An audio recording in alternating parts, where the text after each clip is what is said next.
Guten Morgen zusammen. Herzlich willkommen zum Explore Fairbanks Special, zum ersten Teil zu unserem Webinar zur Midnight Sun in Alaska. Mein Name ist Christian Meuter vom Visit USA Committee. Die meisten von euch kennen mich wahrscheinlich schon, auch die nächste Slide, die gleich kommen wird. Aber wir möchten euch mitnehmen nach Alaska in den nächsten 3 Wochen, 3-mal dienstags insgesamt nach Explore Fairbanks. Wir haben ganz tolle Webinare vorbereitet. Ihr könnt euch überraschen lassen. Es wird echt gut. Es werden sehr persönliche Einblicke nach Fairbanks, nach Alaska geben. Wir haben eine Menge auf dem Programm, deswegen möchte ich gar nicht zu viel Zeit jetzt am Anfang schon verschwenden mit meinem Gesabbel. Unten seht ihr schon die Elke und den Bill von Explore Fairbanks. Guten Morgen.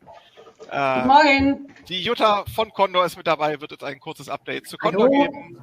Und dann kommen wir gleich auch noch zu Brand USA, zu Nadine. Die wird gleich dazu kommen.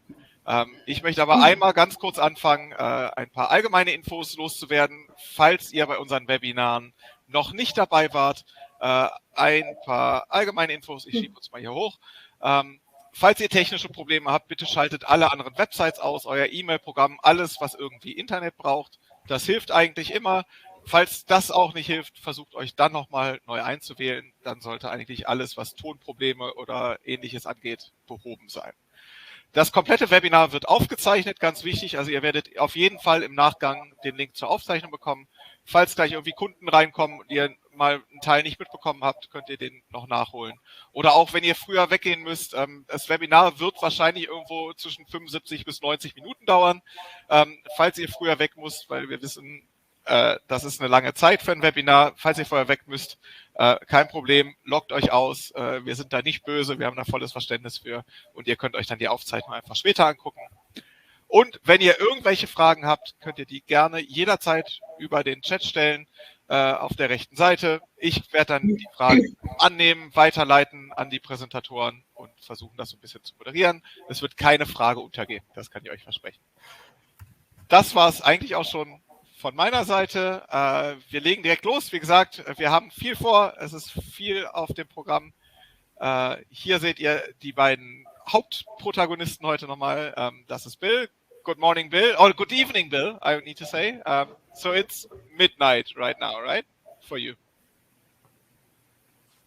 Yeah, well, yes, it is. It's just a little bit after midnight. Yeah. Guten Morgen to you. Yeah, thank you very much. Yeah, so thank you very much for taking the time to be up so late for us. We really appreciate it. And that's all right. I have a good chance of seeing the Aurora if I wait. Oh yeah, that makes up for it, I guess. Ja, und guten Morgen, Elke. Du bist für Explore Fairbanks in Deutschland aktiv. Du sitzt hier bei uns in einer ganz normalen Zeitzone. Genau. Guten Morgen nochmal an alle. Ich freue mich, ganz viele bekannte Namen hier schon in der Liste zu sehen. Also herzlich willkommen zurück mit Explore Fairbanks. Ja, perfekt. So, und ich hatte es ja schon angekündigt, wir fangen einmal aber an mit Brand USA, mit der Nadine, die uns ein ganz kurzes Update geben wird, was bei Brand USA neu ist, was Brand USA euch anbieten kann, was euch beim Counter, bei der täglichen Arbeit einfach helfen kann. Nadine? Genau, ja, da von mir auch guten Morgen. Ja, ich hoffe, ihr könnt mich alle hören, weil mein Video geht leider nicht. Ich weiß auch nicht, woran das liegt, aber hier ist ja ein Foto von mir, also so sehe ich aus. Ja, von mir auch, wie gesagt, schönen guten Morgen. Und ja, wie Christian schon sagte, ich bin für Brand USA zuständig auf dem deutschsprachigen Markt, also für Deutschland, Österreich und die Schweiz. Und ja, Brand USA ist ja quasi, wir sind die offizielle Marketingorganisation der USA. Das heißt, unser Auftrag ist natürlich, die Reisen in die USA zu fördern und zu vermarkten. Und ja, damit ihr das vielleicht noch besser könnt, versuchen wir euch zu unterstützen und haben so ein paar Tools, die ich euch gerne an die Hand geben möchte. Fangen wir mal kurz an mit unserem USA Discovery Program. Das kennt wahrscheinlich jeder von euch. Das ist unsere offizielle Online-Schulung für die gesamte USA. Da könnt ihr euch einfach unter diesem Link anmelden. Das ist komplett kostenfrei. Es ist alles auf Deutsch. Es gibt ganz viele Kurse zu verschiedenen Bundesstaaten, aber auch zu verschiedenen Themen, wie zum Beispiel Outdoor, Luxus, Strandurlaub, Musik, Kultur, also alles Mögliche. Da könnt ihr diese Kurse absolvieren. bekommt danach quasi so ein Zertifikat als USA-Experte. Und es ist gar nicht dafür ausgerichtet, dass man alles machen muss. Also einfach, was euch interessiert, wenn ihr vielleicht Kunden habt, die sagen, ich möchte in die und die Region, könnt ihr diesen sogenannten Badge machen und ein bisschen mehr über die Region erfahren. Wir haben auch immer mal wieder Gewinnspiele. Diesen Monat haben wir noch eins von Oklahoma und im Dezember noch von Philadelphia. Also schaut auf jeden Fall mal vorbei. Es gibt immer auch mal Kleinigkeiten zu gewinnen. Das nächste, was wir haben, das ist unsere Travel Trade Webseite. Die ist super, weil ihr da ganz viel Informationen findet zu verschiedenen Sachen. Also erstmal natürlich allgemeine Informationen zu den USA, wie ihr unten im Screenshot auch sehen könnt ihr für Fairbanks auch ganz viel lernen. Da sind tolle Bilder dabei, viele Informationen zu den einzelnen Regionen. Wir haben auch Kontaktlisten der US-Destinationen, Insider-Guides und Reiseplaner. Das ist toll, das sind ganz tolle Reiseverläufe, die ihr euch anschauen könnt. Die Insider-Guides sind schon vorgefertigte, aber mit ganz tollen Insider-Tipps. Der Reiseplaner, das ist so ein Trip-Planner, schaut euch das auf jeden Fall mal an. Da könnt ihr verschiedene Regionen eingeben, wie man von A nach B kommt, und er spuckt euch dann ganz tolle Vorschläge aus, auch was man vor Ort machen kann und die Reiseroute und so. Also lohnt sich mal vorbeizuschauen. Toolkits, darunter könnt ihr verstehen, wenn ihr zum Beispiel die USA ein bisschen mehr vermarkten wollt, bei euch im Büro zum Beispiel, ihr wollt ein Video zeigen oder Anzeigen oder irgendwas, alles Mögliche, was die USA betrifft, haben, das könnt ihr dort runterladen, beziehungsweise dort findet ihr einen Link zu unserer Datenbank. Da meldet ihr euch einfach an, das ist das Media Valley, und da könnt ihr dann alle möglichen Bilder, Videos und so herunterladen. Das ist für jeden zugänglich. Es dauert ein paar Tage, bis es dann freigegeben ist, aber dann könnt ihr jederzeit euch da selber Sachen runterladen. Und dann möchte ich euch noch sozusagen, wir haben unseren Brand USA, unseren eigenen Streaming-Channel sozusagen. Das ist unser Go USA TV. Das ist ein Reiseunterhaltungskanal ohne Abo. Also ihr müsst euch nicht anmelden, ihr müsst keine Gebühren zahlen oder irgendwas. Ist einfach, ihr ladet das einfach runter. Ich zeige euch gleich noch wie. Und dort findet ihr kleine Videos, Dokumentationen, Filme, Serien, alles rund um die USA, also rund um das Reiseland. Ist wirklich interessant, da sind tolle Sachen dabei. Vieles ist auf Englisch, wir haben aber auch viele auch schon mit deutschem Untertitel, und es kommen immer mehr auch dazu. Also es wird immer mehr erweitert. Ja, wo kann ich es anschauen? Und zwar, ihr könnt, wenn ihr ein Android- oder Apple-Mobilgerät habt, könnt ihr euch die App runterladen oder auf euer iPad zum Beispiel. Und einfach die App heißt Go USA TV. Also ganz einfach runterladen, kostenlos. Oder ihr schaut auf visittheusa.com/GoUSATV online oder auch bei YouTube. Und hier habe ich euch mal ein paar Screenshots drauf gemacht, wie das ungefähr aussieht. Es gibt halt insgesamt im Moment 110 Videos in verschiedenen Rubriken. Wir haben da auf jeden Fall unsere United Stories. Da ist Fairbanks auch dabei, kommen wir nachher nochmal dazu.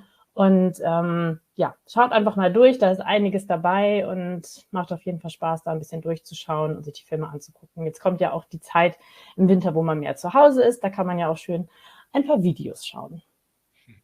So, und das war es aber auch schon erstmal von mir, und dann wünsche ich euch ganz viel Spaß bei der tollen Fairbanks-Präsentation. Ja, perfekt. Vielen Dank, Nadine. Im Laufe der Webinare werden wir auch noch 2 Videos von euch sehen. Mal so als Beispiel, was man von euch so erwarten kann. Sehr schöne Videos, da kommen wir später nochmal zu. Ja. Und jetzt machen wir weiter mit Elke und Bill.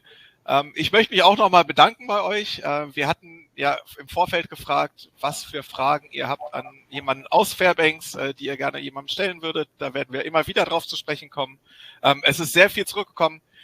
Falls euch das Thema jetzt gar nichts sagt, das heißt, ihr habt euch leider relativ kurzfristig angemeldet, deswegen haben wir euch nicht mehr nach Fragen gefragt, weil wir so viele tolle Fragen schon bekommen haben, da könnten wir wahrscheinlich 5 Webinare mitfüllen. Deswegen ganz, ganz lieben Dank für eure Fragen. Und dann ist jetzt, glaube ich, der Zeitpunkt, auf Englisch zu switchen, weil Bill jetzt mit dabei ist. So, Bill, I just said that we received tons of questions and thanked everyone about them or for them.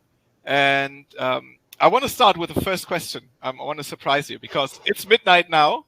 And one of the questions received repeatedly was, how does the constant darkness or the day being dark for most of the day, how does it mess up your schedule, your inner rhythm? So is it normal for you to work at midnight, or do you try to keep it rather normal, wake up in the morning, what would be the morning usually, and go to bed at 10 p.m., or how does it work?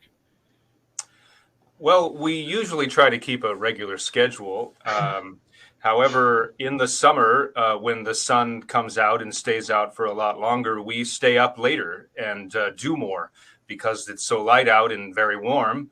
And then the opposite happens in the winter, where we spend a little less time, definitely a lot less time outside, but certainly less active at nighttime, unless we're looking for the aurora. If we're looking for northern lights, we like to spend late nights up. So it can happen where we're up late at night, or we're up or we're not. And if you have small children, which I don't anymore, you'll find yourself up at all hours of the night, just like anywhere else. Yes, that's pretty true. And I realize I need to turn my northern lights on here just to get a little bit more light on me. So yeah, I've got my northern light on. So we have the ability to turn them on and off. That's pretty handy.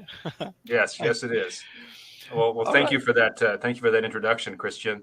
And thank you all for joining us here. Guten Morgen, as it's morning everywhere now that it's midnight here, so I can say morning with great confidence. And I'm so pleased to have Elke Brosin here with us to help me through this process. But before we get started, I do want to point out something that we've started in the last 18 months or so. We have begun acknowledging the land on which we conduct business, the land where we live, and the land where the city and borough of Fairbanks resides. And we do this by acknowledging the original settlers and inhabitants of the area, who for thousands of years, their ancestors have been on this land, first as nomads, and then settling down around villages here.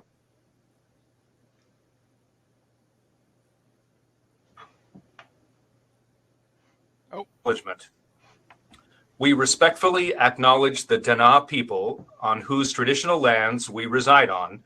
We honor the Dana who have been the stewards of interior lands and waters for centuries, the elders who lived here before, the Dana people of today, and future generations to come.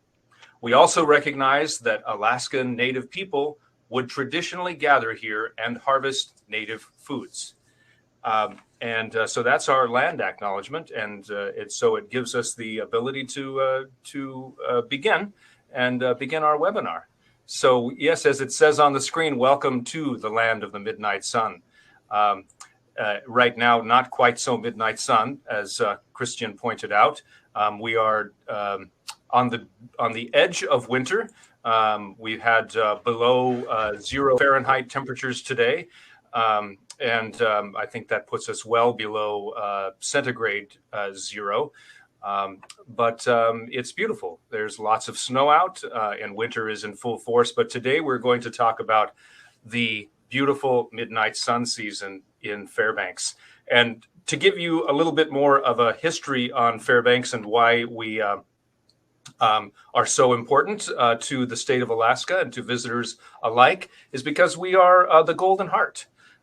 We have a gold rush history. Fairbanks was founded in the the late 1800s, early 1900s, after gold was discovered not far from where I'm sitting here today. A Italian gold miner found gold and decided to tell the world about it, and it created a gold rush, which also created a rush to bring commerce and an establishment to the center of Alaska, and that is in the heart of Alaska. So we have the gold rush history. Combine that with our heart-like location. You can see on this map here that Fairbanks is it's like the heart of the state, and then also we have a hospitality that is golden. We love visitors. We love people to come and let us show them the lovely land that we live in. And so we have a Golden Heart hospitality. So all of those align to call Fairbanks the Golden Heart City. And I think Elke could also attest to that. She's been here several times, and we love it when she comes, and we don't like it when she leaves. So we'd rather she come and stay and be a part of our Golden Heart community. And let's move a little bit forward here and take a look at something that everyone wants to know. How big is Alaska? We like to joke and say that Alaska is the largest state in the United States. And if you were to cut it in half, Texas would become the third largest state in the United States. So Alaska is quite big, but without knowing much about the continental United States, we can put it into a different perspective. And Elke can tell you here a little bit more about Alaska and how big it is, how it compares to Western Europe. Yeah, also this map is quite impressive, I find. And when Bill and I looked at it, we figured that the distance between Munich and Frankfurt is a little shorter than the distance between Fairbanks and Coldfoot. And when you look at the map combining Munich and Hamburg, that's about the distance between Fairbanks and the Arctic Ocean, Prudhoe Bay. So this is just a little bit of a hint how huge Alaska is. It's 5 times as the size of Germany, and seeing it here in comparison with Europe is even more impressive, I find. You know, the Aleutian chain goes even beyond Portugal. So I'm still in awe about how huge it is. And this is also part of why we're having this workshop, to give you a better sense of distance and infrastructure, and also how long it might take to travel from A to B, so that you can advise your clients well when planning a trip to Alaska and to the Explore Fairbanks region. Yeah, it might take a little longer than traveling from Munich to Hamburg, though, right? Because here you can drive with 200 kilometers if you want to. Yes. Probably not in Alaska. No, I just spoke about the distance, but in terms of travel time, the road conditions are very, very different on the Dalton Highway, which connects Fairbanks to the Arctic Ocean, and the Autobahn in Germany. So, yeah, we have yet to cover that subject. Yeah, yeah, it will come later on. Right? Yes. Today we are going to be visiting several places, and which includes the Fairbanks International Airport, which is the way a lot of visitors arrive or depart, or both. Another way to arrive and depart is through the Alaska Railroad. I'm holding an Alaska Railroad cup here this morning. And there's other areas and things to explore and discover here in Fairbanks while you're here, like the Riverboat Discovery, the University of Alaska Museum of the North, the Antique Automobile Museum, the Morris Thompson Visitors Center, which is where I am at this very moment. And we'll talk about the World Eskimo Indian Olympics, which is an event that occurs in midsummer. However, they do have a headquarters that's open year-round, and they have a gift shop and lots of other historical information about their event. We'll be visiting with them a little bit later on. Pioneer Park is in the middle of town, and it's a historical park, and we'll talk about that. And Gold Daughters is one of our partners that does gold panning and other exciting things surrounding the gold rush and gold fever of our history. And then we'll be visiting the Arctic as well as Denali National Park. We'll be sharing those with you as we go through the webinar this morning. As Elke said, here's some of the driving miles. You can see the kilometer conversions in some of these, how far we are away from these different locations. Anchorage, Alaska's largest city, is about 575 kilometers to the south of us. And as Christian pointed out, there are some nice wide highways where you could go quickly, but it takes about 6.5 or 7 hours if you drove straight from Fairbanks to get to Anchorage. And then the train we'll go into a little bit here as well in more detail about how long that trip takes.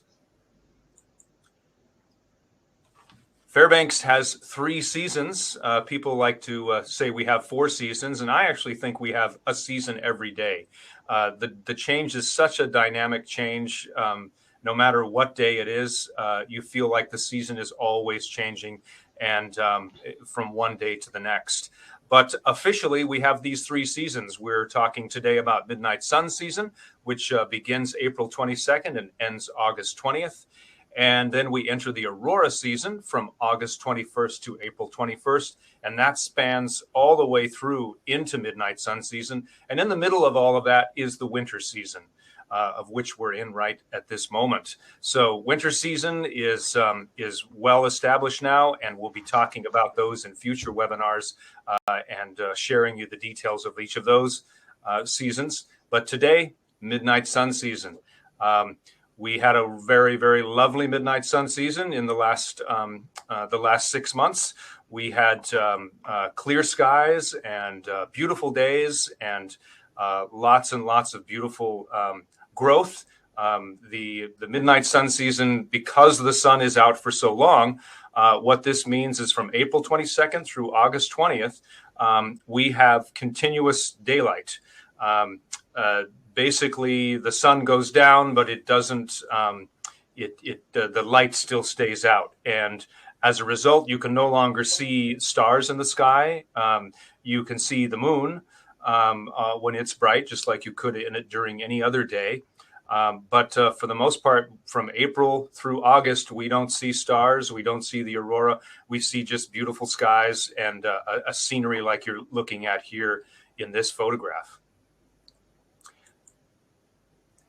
One of the exciting things that Christian mentioned, and I'm so pleased that you all sent some questions in because we love questions. Just like we love sharing our destination with visitors, we love to hear your questions, and you sent some wonderful questions. We've had over 150 questions combined, and we'll be answering these as much as we can throughout the next 3 webinars. But we decided to ask some actual local Fairbanks citizens these questions. So asking actual Alaskans questions that you asked, we're going to answer them here with some videos. And we will do that throughout this webinar. But let's begin with the first one. Christian, if you are ready for that one, we can roll the tape. I have to say that every day is an adventure, no matter summer, winter, fall, spring. Originally being from Texas, I thought that you would get used to it after a while. But I have lived in a dry cabin for the past 5 years, and every day is beautiful. I get to see the aurora. I get to see a moose walk through my yard. I get to see all sorts of just nature in its natural state. And so every day is beautiful up here.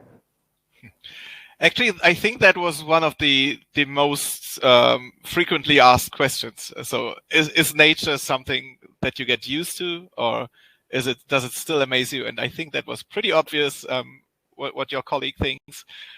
So yeah, I think you never get used to these things. Yeah, it's true.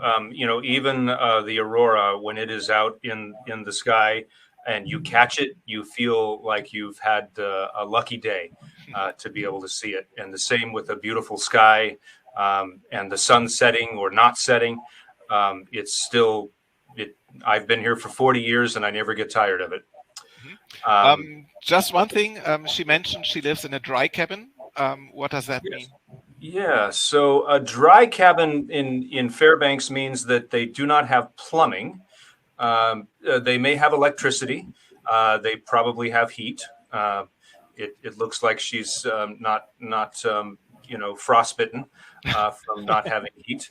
But it basically means no plumbing. So she probably has an outhouse where an outhouse for a washroom, and comes into town to take showers at some of our local washaterias and laundromats have showers available for them, and they get along fine with that.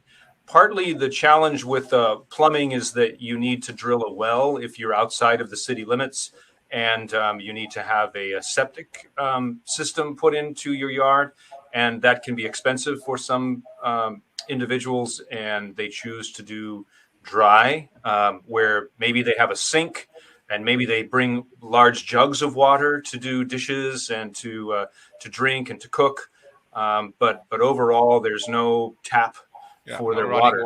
Yep. Yeah, no All running right. water. Okay, got it. Right. And on the screen you see now is our award design winning Fairbanks International Airport. Yes, Fairbanks has an international airport, and we have, I believe, about 8 gates at the airport, and so we get lots of service year-round, many non-stops, as well as one of our partners that we have here on our workshop today. And I will let Elke do the introduction.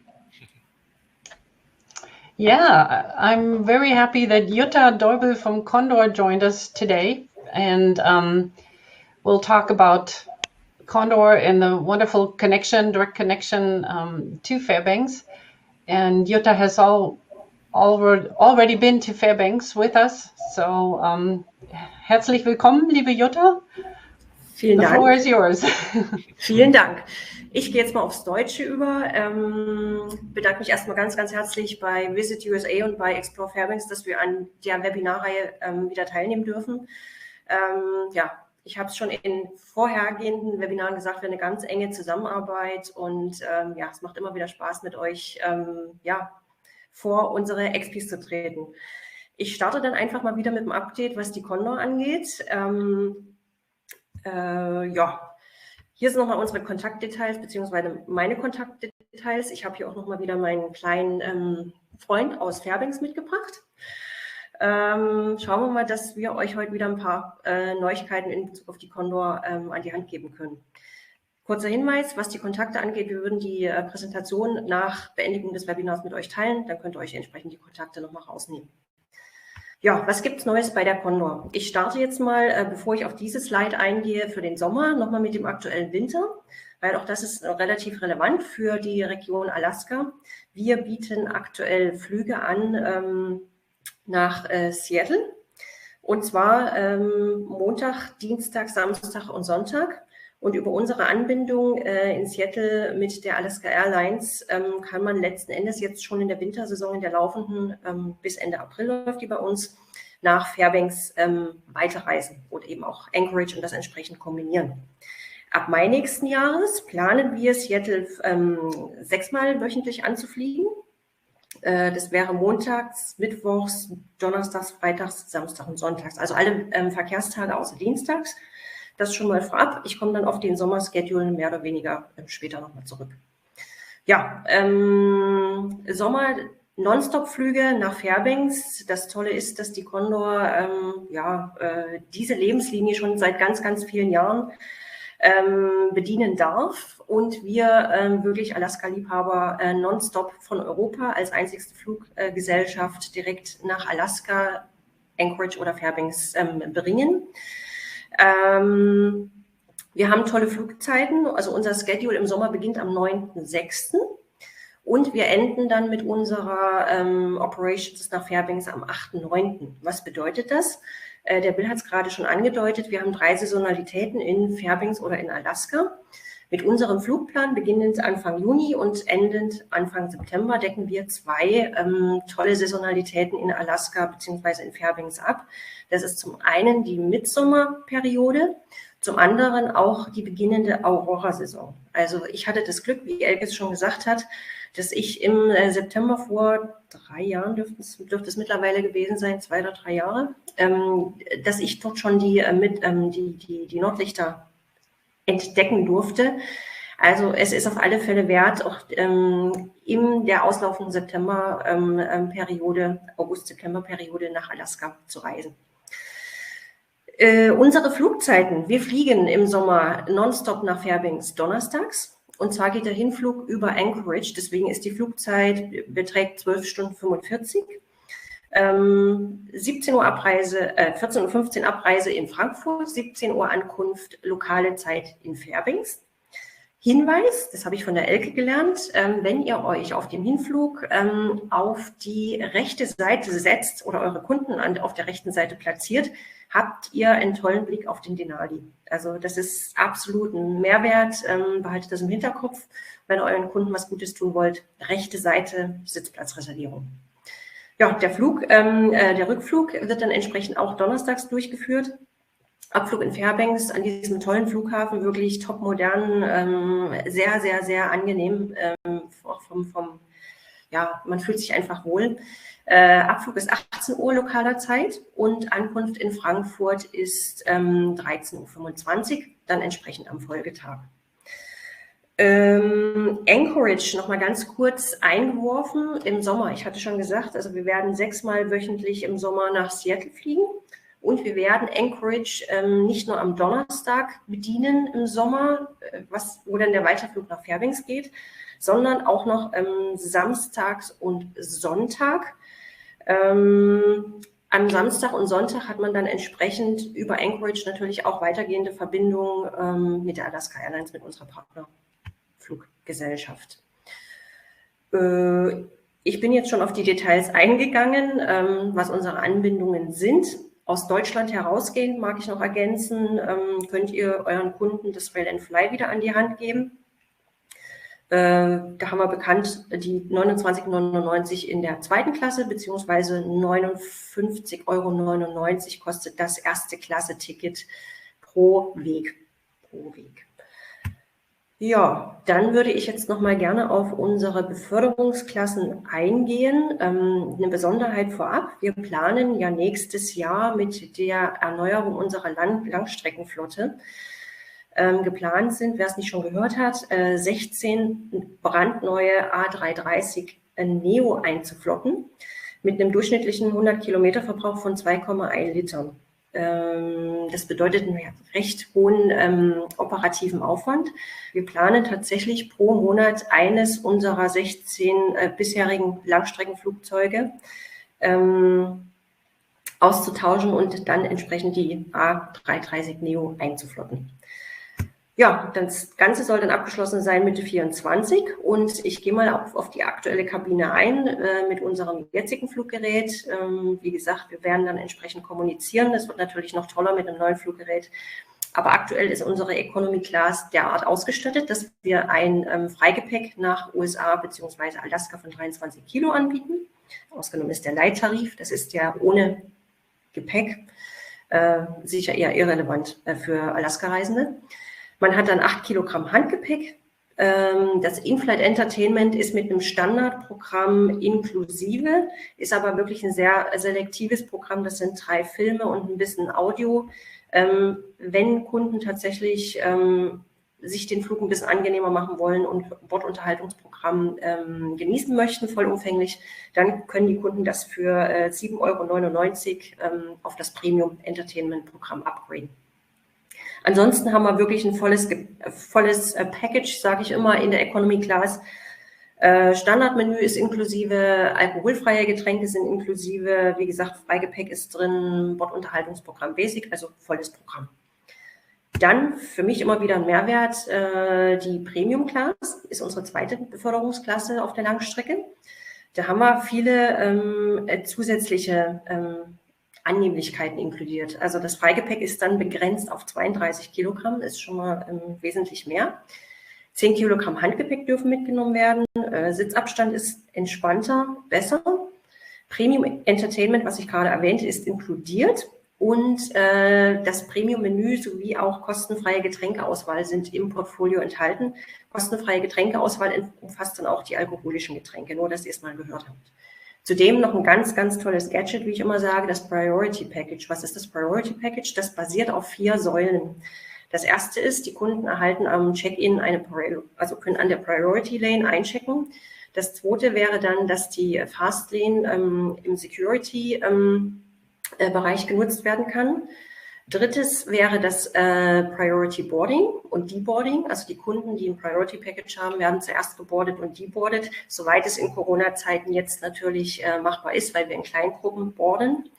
Und last but not least, die Kunden werden dann auch das Gepäck gelabelt bekommen, dass das Gepäck als erstes wieder ausgehändigt wird und man dann im Zielgebiet ganz schnurstracks zum Mietwagenschalter oder wo auch immer hin weiterlaufen kann. Das unser Premium-Class-Produkt. Nochmal ganz kurz, ich habe nochmal die Aufpreise geschaut. Economy-Preis gegen Premium-Preis ergibt es einen Aufpreis von ab 200 € pro One-Way. Also man kann entsprechend gegen 200 € One-Way pro Person auf Zahlung auf das Premium-Paket erhalten. Ja, und dann kommen wir schon zum letzten Produktbestandteil. Das ist unsere tolle Business Class. Ich sage immer wieder, ein ganz tolles Preis-Leistungs-Verhältnis, was wir da haben, im Vergleich auch zu anderen Fluggesellschaften. Inkludiert sind 2x32 Kilogramm Freigepäck, 16 Kilogramm Handgepäck. Das darf auf maximal 2 Stücke aufgeteilt sein. Und wieder ein tolles Plus ist das Sportgepäck kostenfrei. Passagiere, die bei uns in der Business Class fliegen, können ein Sportgepäck kostenfrei mitnehmen. Ob das Outdoor-Equipment ist, ob das Fahrrad ist, ob das, also was man sich vorstellen kann, an Sportgepäck kann entsprechend kostenfrei befördert werden. Und der Mehrwert oder beziehungsweise die Kostenersparnis pro Weg sind, sage und schreibe, zwischen 70 und 80 € für das kostenfreie Sportgepäck. Ja, unsere Liegefläche ist nicht ganz flat, aber wir sagen immer, das Flugzeug hat ja eine gewisse Neigung. Also letzten Endes liegt man wirklich ganz, ganz, ganz angenehm, auch in unserer Business Class. Die Liegefläche ist 180 Zentimeter lang und bis zu 150 Zentimeter Sitzabstand ist gegeben. Natürlich wieder inkludiert ist das Premium-Entertainment-Programm, ein Gourmet-Menü. Also das Essen ist sensationell und auch das Getränkesortiment. Wir haben wieder das Priority Package inkludiert und soweit die Partnerflughäfen oder die Flughäfen, wo man losfliegt, einen Loungezugang haben, wir eine Partnerlounge dort entsprechend vertraglich gebunden haben, kann man auch den Loungezugang nutzen. Ja. Jutta, zu den Klassen ist eine Frage gekommen, ja, gerne.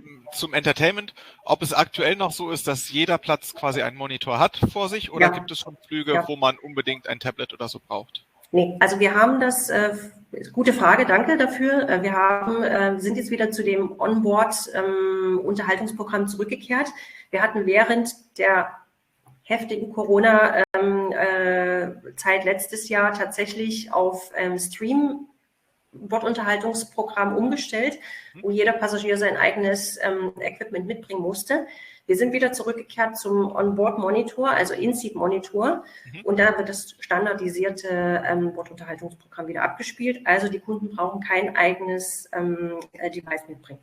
Alles klar. Geht es zusätzlich trotzdem, dass ich mein eigenes Tablet mitbringe? Also gibt es das noch, dass ich das mit einem eigenen Gerät auch machen kann? Oder ist es nur noch... Der Streaming-Dienst ist momentan nicht verfügbar. Okay, also es ist nur der Monitor, Genau. aber ist ja eigentlich auch viel bequemer für alle Beteiligten. Genau, ja, genau. Alles klar, danke. Gerne. Ja, dann bin ich schon fast am Ende. Ich hätte euch noch so viele Sachen zu erzählen. Ich kann noch ganz kurz sagen, also ich habe hier noch mal ein paar Bilder zusammengestellt. Alaska, das sind so freundliche Menschen. Das ist so eine tolle Region. So umweltbewusst. Das ist Wahnsinn. Also das ist inspirierend hoch 5. Ich kann es nur jedem empfehlen. Ich freue mich schon total. Ich bin total happy, dass die USA jetzt mehr oder weniger auch die Einreise wieder geöffnet hat. Wir haben natürlich noch Probleme zu bewältigen in Bezug auf pandemische Herausforderungen. Aber dennoch, also ich schaue ganz, ganz schwer voraus, Alaska und insbesondere Fairbanks bald wieder einen Besuch abzustatten. Hier noch ein paar Bilder, was wir vor 2019 zusammen erlebt haben. Danke nochmal dafür, Elke. Und falls ihr noch Fragen habt, stehe ich euch jederzeit noch gerne zur Verfügung. In den nächsten Webinaren, in den 2 kommenden, wird mein Kollege Ingo Grimm nochmal auf weitere Details eingehen, auch auf Benefits für euch als Expedienten bei Condor. Ja, wenn ihr darüber hinaus noch Fragen habt, lasst mich wissen und meldet euch gerne. Vielen Dank und ich gebe zurück an Elke und Bill. Ja, perfekt. Super, danke Jutta. Du bist natürlich noch ein bisschen online, das heißt, wenn jetzt noch Fragen kommen über den Chat, kannst du da auf jeden Fall noch drauf reagieren. Und wie Jutta es ja am Anfang gesagt hat auch, ihr werdet auf jeden Fall die Kontaktdetails noch von ihr bekommen. Sie wird eine Follow-up-Mail ausschicken. Das heißt, alles, was da an Fragen offen ist, das könnt ihr dann mit Jutta noch klären. Perfekt. Genau. Vielen, vielen Dank für die Danke sehr. Information. Und wir wechseln fliegen zurück quasi nach Fairbanks. Bill and Elke, it's your turn again. Yes, thank you, Christian. Thank you, Jutta. That was very informative, and I know I'm excited to take the other direction and to come from Alaska to Germany and see all your smiling faces in person. So we talked earlier about one of the other modes of transportation to and from Fairbanks, and that is the Alaska Railroad. The Alaska Railroad goes through some spectacular places across the state. It cuts through pretty much the middle of the state, goes from the coast all the way up into the interior, past Denali Park and into Fairbanks. You can see here that this specific run, the Denali Star Train, is a year-round schedule, but from mid-May to mid-September, that's the summer schedule, which coincides to some extent with our midnight sun season. It goes from Anchorage all the way to Fairbanks, and it does this just about every day of the week. And what it takes approximately 12 hours to go from Anchorage to Fairbanks, but you can cut that trip short. You could go from Fairbanks to Denali and then take another mode of transportation back to Fairbanks, or you could wait for the next northbound train to come back to Fairbanks from Denali, or you could go all the way to Anchorage. And conversely, you can go from Anchorage all the way to Fairbanks. You can fly into Anchorage and fly out of Fairbanks if you so desire. And someone who's had some experience on this train is our very own Elke. Elke, can you tell us some of your experiences on the Denali Star train? Yes, most certainly. I love train rides, and I traveled on the Alaska Railroad both in winter and summer, and I've done it all the way from Fairbanks to Anchorage and back, and it's just phenomenal. And what I really like and find very impressive and also very useful for you to know, when you have clients checking in on the Alaska Railroad and with luggage, it's almost like at an airport where you check in and your luggage is checked, and it gives, as you see here on the badge, the destination of where your clients are traveling. So it's extremely convenient for the travelers. They can just really sit back and relax no matter which class of service they are using. There are two classes of service, the Adventure class and the Gold Star class with the dome car and beverages included. And here's this is a viewing deck. You can take wonderful pictures, and those are some photo impressions I brought for you here. This is traveling in the dome car in the Gold Star class. And there you see Jutta again. So this must have been 2019 when Jutta came on board with us. Exactly. Jutta again, surprise. Oh, and one thing about the food on board is that depending on which time of the day you're traveling on the train, in the Gold Star class, the food is included. So you will be called down into the dining car. Let's say you're traveling in the morning from Fairbanks, leaving Fairbanks at 8, going down to Denali, then breakfast is included. So I think this was breakfast here, what Jutta has on her table, on her plate. Okay, and this is the wonderful rail depot in Fairbanks. Very modern. That's where you check in your luggage, etc. Ja, und dann übernehme ich einmal ganz kurz für unser Gewinnspiel, um das zu erklären. Wie ihr alle wisst, es gibt auch in dieser Webinarreihe wieder einen wunderschönen Preis zu gewinnen. Wir verlosen dieses Mal einen einwöchigen, ganz persönlichen Femtrip für euch, inklusive Flug, inklusive Unterkunft, inklusive aller Aktivitäten vor Ort. Das heißt, das ist wirklich ein extrem spannender, toller Preis, den da Explore Fairbanks und Condor uns zur Verfügung gestellt haben, beziehungsweise euch zur Verfügung stellen. Was ihr dafür machen müsst, falls ihr bei unseren anderen Webinar-Specials dabei wart, dann kennt ihr das System quasi schon. Wir werden euch in jedem Webinar ein paar Fragen stellen. Über diese Fragen könnt ihr jeweils ein Lösungswort pro Webinar erarbeiten, quasi rausfinden. Das heißt, ihr kriegt Antwortmöglichkeiten, neben den Antwortmöglichkeiten stehen Buchstaben und die müsst ihr euch quasi aufschreiben, notieren, merken, damit ihr auf das Lösungswort des Webinars kommt. Dieses Lösungswort irgendwo gut aufschreiben, weglegen für nächste Woche, damit ihr dann das zweite Wort dazu schreiben könnt. Und nach dem dritten Webinar habt ihr dann, wie gesagt, einen Lösungssatz, den ihr uns per E-Mail schicken könnt. Wir fangen gleich mit der ersten Frage an. Ganz wichtig, ihr seht es hier, nicht die Antwort, ich wiederhole, nicht die Antwort in den Chat schreiben, sonst ist es ein bisschen zu einfach für alle Beteiligten und eure Konkurrenz wird gestärkt, also denkt da mal an euch selber, nicht reinschreiben, sondern nur euch notieren, die Antwortmöglichkeit und dann, genau, werdet ihr auf ein Lösungswort kommen. Wir machen es tatsächlich dieses Mal zumindest, also heute chronologisch, das heißt, die Buchstaben, die ihr hier seht, das sind die ersten und zweiten Buchstaben des Lösungsworts. Die Frage ist, wo stoppt die Alaska Railroad auf der Denali Star Route, also die wir gerade kennengelernt haben, die Route? War das in, oh Gott, Talkeetna und Denali, in Seward und Whittler oder, oh, ich glaube, das ist ein Fehler, es sollte eigentlich Homer und Ketchikan heißen. Das war mein Fehler, habe ich falsch abgetippt. Also für Antwort 1 wären die Buchstaben GO, für Antwort 2 ST, für Antwort 3 OM. Das sind die ersten beiden Buchstaben des Lösungswortes. Schreibt euch die auf, merkt euch die und wir machen später mit Frage 2 weiter. So, ich lasse die nochmal 5, 4, 3, 2, 1. Fertig. So, zurück zu Fairbanks. Yeah, RV travel is a very wonderful way of getting around in Alaska in general. I've done it before myself, and I know Bill is a passionate RV rider himself, from what I've learned.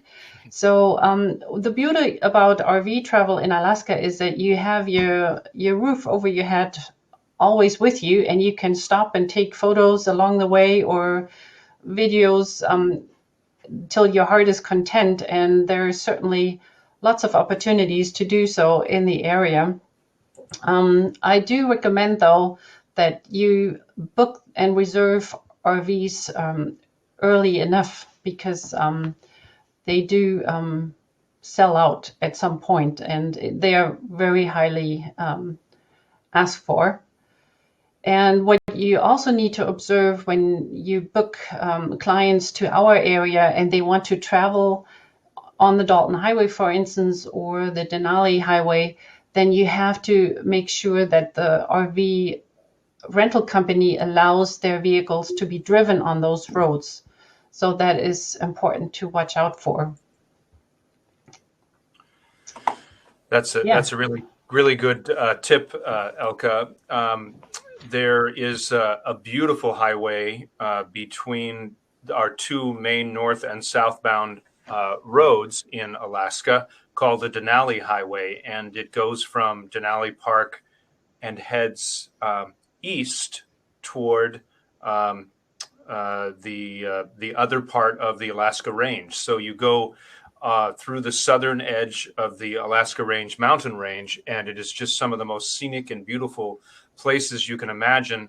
However, it is mostly unpaved, which means that you need to make sure you have permission from the rental company to bring the vehicle onto the unpaved roads. This is my RV here in this picture at a nice spot where we can take our kayaks and pop them right into the water. This was taken probably at about 11 p.m., maybe closer to midnight in July. So you can see how the sun is still up there that late at night. So gave us lots of opportunity to enjoy the beautiful lake that we parked next to. Now we will go into some more detail about Alaska's gold rush history and Fairbanks gold rush history. As Nadine mentioned earlier, one of the videos that we have available on the Brand USA website is of our partners here, the Gold Daughters, who run a gold panning and gold history tour. And we are going to show this video now of the little bit of the history of why they got involved and how they became in the gold business. Fairbanks was founded because of a gold discovery just 8 miles north of where Gold Daughters is. And I always think about the first people that came up here during that rush and what that would have been like. They had gold fever. It's something that is real. My name is Alora Reeves, and I own Gold Daughters here in Fairbanks, Alaska with my sister, Jordan. As a kid, I was introduced to gold as soon as I could hold a gold pan. The process of going out and looking for something in the creek, you find cool rocks along the way, you'll see animals. So just the experience in general is something that's been fun from age 5 to age 25. Gold miners, I think, are a special type of crazy. You're curious, you're inquisitive. The process itself, you have to be hardworking and it's tedious and it's always mysterious. Will you find a nugget? But it's fun and the reward is right there. You can see it. It's just teasing you the whole time. That moment when you find gold, it's like a level of elation. It's like climbing a peak and seeing a different perspective. You just have that adrenaline rush. No one in the world has ever found that piece of gold. So that's something that is special because you found treasure. It's being an explorer, and I think humans just want to be an explorer. They want to make those discoveries. It's in our nature.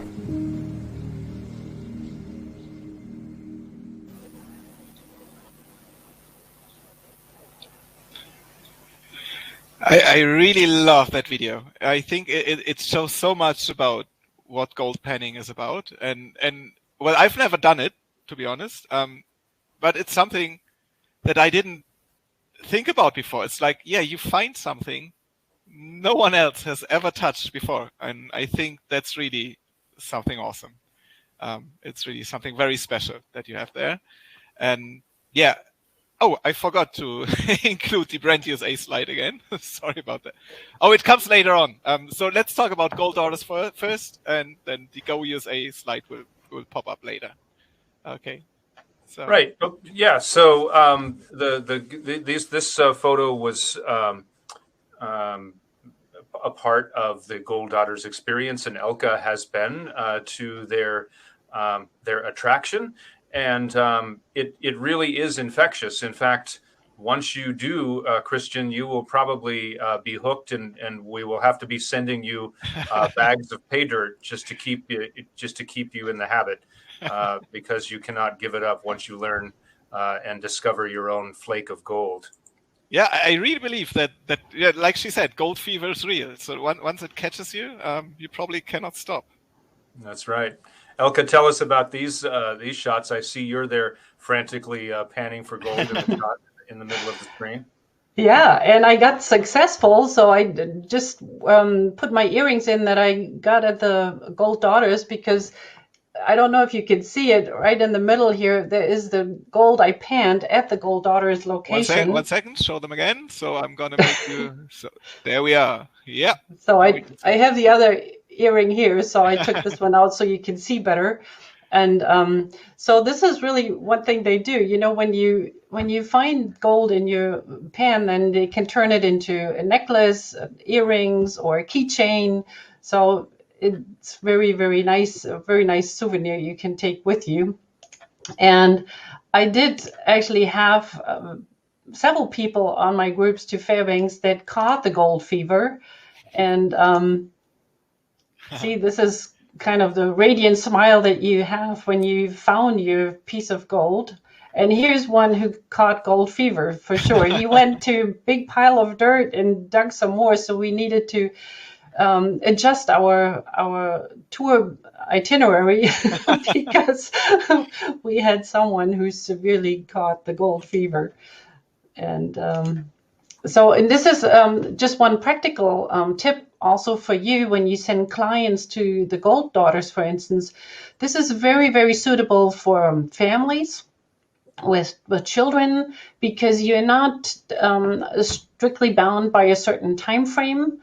You can just really pan as much as you want. And the Gold Daughters, they are really pros at what they are doing. They grew up on the gold fields, and they're also champions in speed panning. So there's a lot you can learn from the Gold Daughters for sure. Yeah.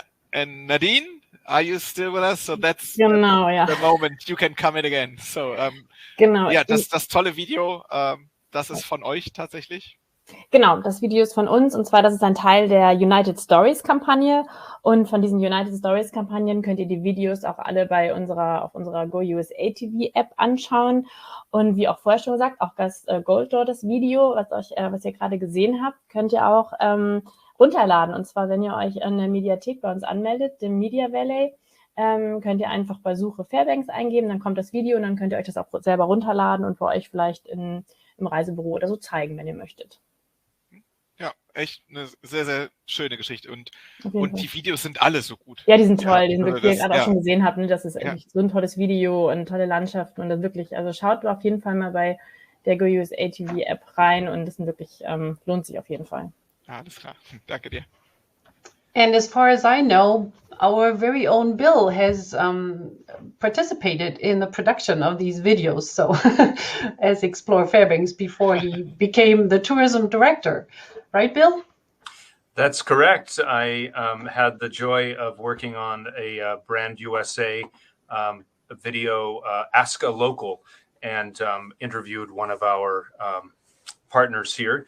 And it was a lot of fun. It's great to, like I mentioned before, it's just wonderful to share our destination with anyone. And it's especially fun to bring along video producers, and show them our lovely state.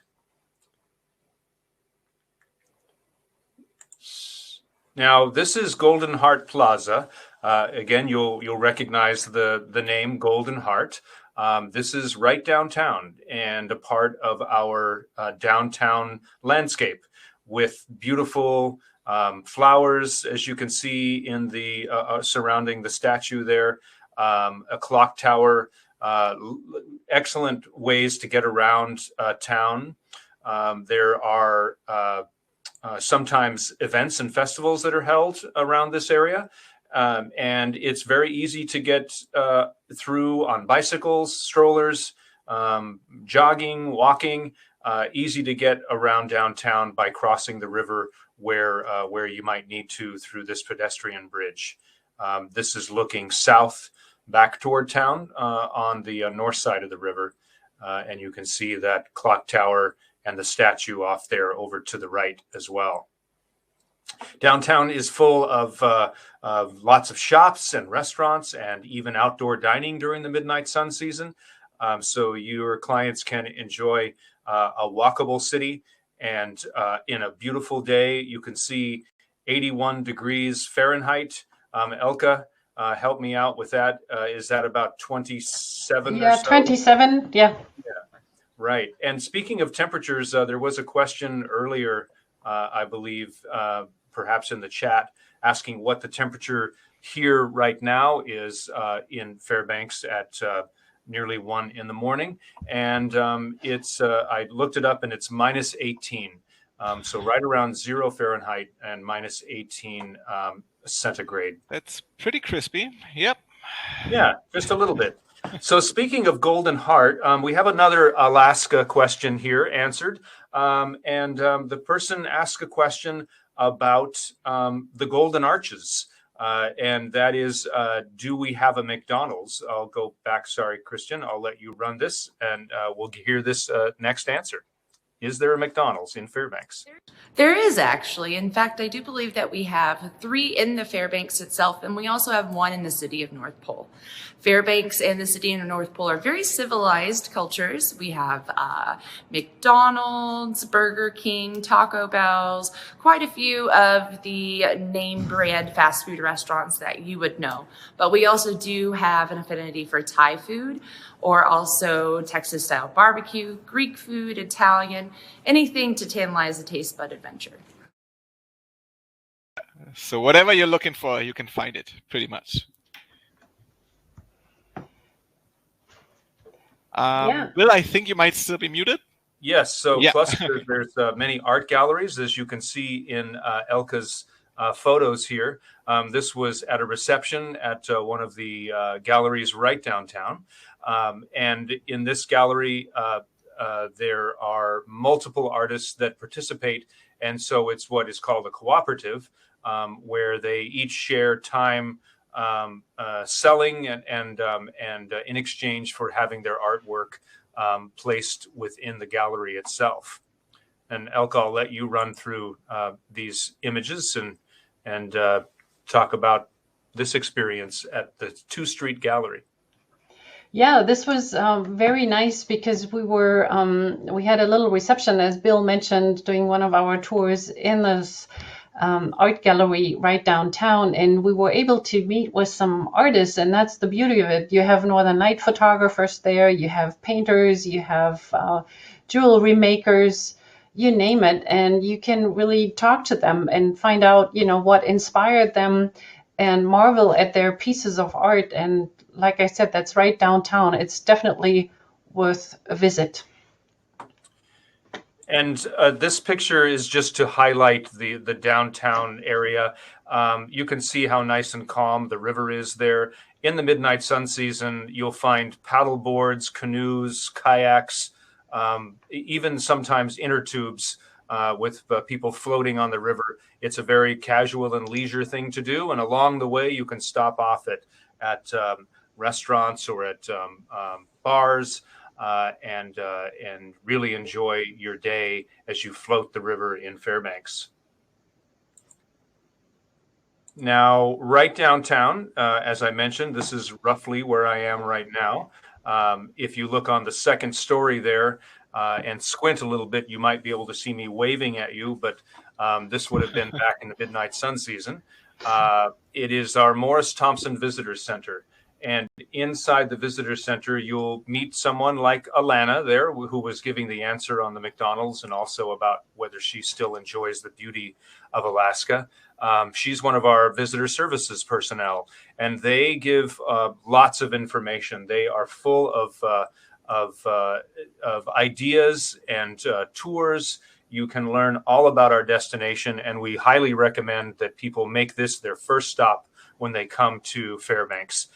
They will learn so much. And in the process, they will also enjoy the many, many exhibits. And as you can see on the left corner here, we have some natural history exhibits, as well as Alaska Native art inside. And as I mentioned, our visitor services staff there in the lower left corner. In the upper right is a park ranger. So the National Parks Service has rangers here that can help you with all things national parks.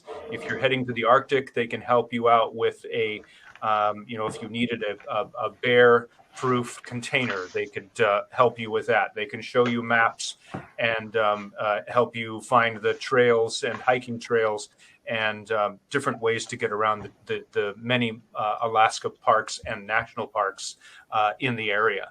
Yeah, so if I can jump in here for a second. Yes. I think we Germans tend to overlook a visitor center because we feel like we're prepared already and we know what we want to do and where we're going to go because we made plans, we're Germans. But I think in this case, it's so much more than just a regular visitor center. Like it's a museum, it's National Park Service, it's your very experienced staff that can help you out with everything. So it's really a top level visitor center, I would say. Absolutely. And in some times of the year, we have performances. We have a 100-seat theater, which has room for live performances as well as movies that are shown during the summer. In the Midnight Sun season, you'll see you can walk in free movies that are approximately 30 minutes in length, and they range in subject matter from nature films to the aurora and Alaska Native cultural presentations as well. There in that theater. Well, there was a question, but Elke answered it already. So the rangers are there all year round. The national park rangers. That's correct. Yeah, that's correct.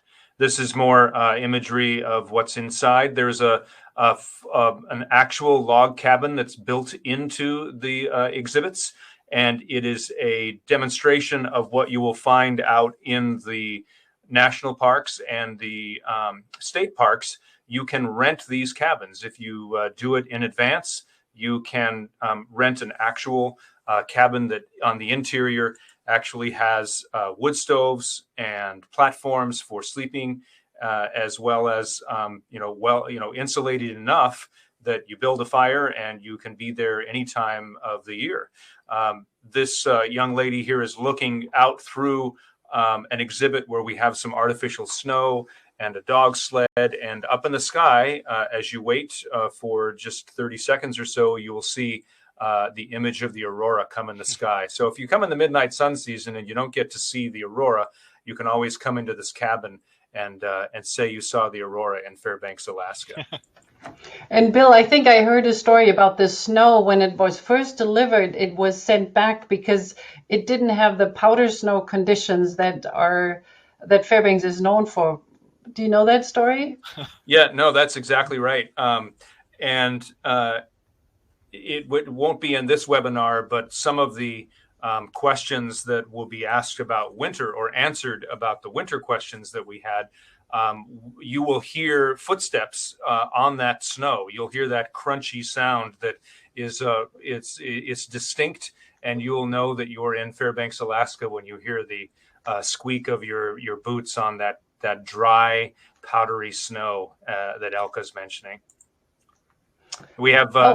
Hang on, Bill. Can we go back to this? Because this is a picture I took, and then when I got this year's visitor's guide from Explore Fairbanks, there was a quote that made me pause and think of this picture. That's why we included it here. And I wanted to read this quote to you by an Athabascan photographer, Amanda Mitchell, and it says. One memory that stands out to me is the canvas tent inside the exhibition hall in the Morris Thompson Cultural and Visitor Center. I went there with my mom, and she told me that when she was growing up, she and her 11 siblings would sleep in a tent just like that on the Yukon River, while their parents were harvesting fish or berries or moose. I was so amazed because the tent was so small. Fairbanks holds a lot of history, and the natives here hold a lot of stories, and I love that. So now you know the story about this canvas tent. So 12 children in there. Yep. Right, and we have some replicas of fish camps and some, this is artificial, but it's very authentic looking of fish drying in a smokehouse. And now that's a great segue into the Alaska Native culture. You can see on this furry round object that's suspended here in front of this young woman, it says WEIO, and that stands for World Eskimo Indian Olympics. And the World Eskimo Indian Olympics is a big part of our culture here in Fairbanks. I mentioned before that it is an event that occurs in the summer. Now, there are Alaska Native cultural events throughout the year. There's another one in the winter, which we will go into more detail next week for the winter webinar. But it is a Native culture dance event. And in this one, in the WEO, during the Midnight Sun season, there are Native cultural dances as well as athletic events. such as this woman here is doing, a high kick, a 2-footed high kick where she's attempting to kick that ball with her feet while standing in front of it, suspended 6 feet or so off the ground. And the higher you can do this, the more impressive and the more your chances of winning an event would be in this case. But we do have an excellent video that was, some of it was shot over the last season, and you'll see a little bit more about what this event is about. And we will have Christian play that for you now. When it first became an idea to bring it to Fairbanks, it was referred to as the World Eskimo Olympics. In the early 70s, they realized that they were starting to bring in more Dana games, more Indian games, and so the name was officially changed to the World Eskimo Indian Olympics in the early 70s. We do have some events they do go down to the finals during the day. And the Drop the Bomb is one of those. We made that change this year to do the finals during the day and then do a demonstration at night. But at night, you get the finals of the big popular events, the high kicks and the drop and the blanket toss, things like that. And people always turn out for that. We'll have the crowning of the new Miss World Eskimo Indian Olympics, and that is absolutely one of the most popular events. And we do have some that actually will represent their entire community. One person or a couple of people will come from the community with artwork from several artists in their community. And that sends money back to the villages, which is really important to the economy in the rural parts of Alaska. So we love to see that. We are the World Eskimo Indian Olympics, so indigenous people of the Americas and the circumpolar north are all a part of our event. Sometimes we'll even get the question, are we allowed there? Of course you are. We love to share our culture. We love to answer your questions. We love to give you some teaching about things you may not understand about our culture. So absolutely, everyone is welcome to come and enjoy WIO.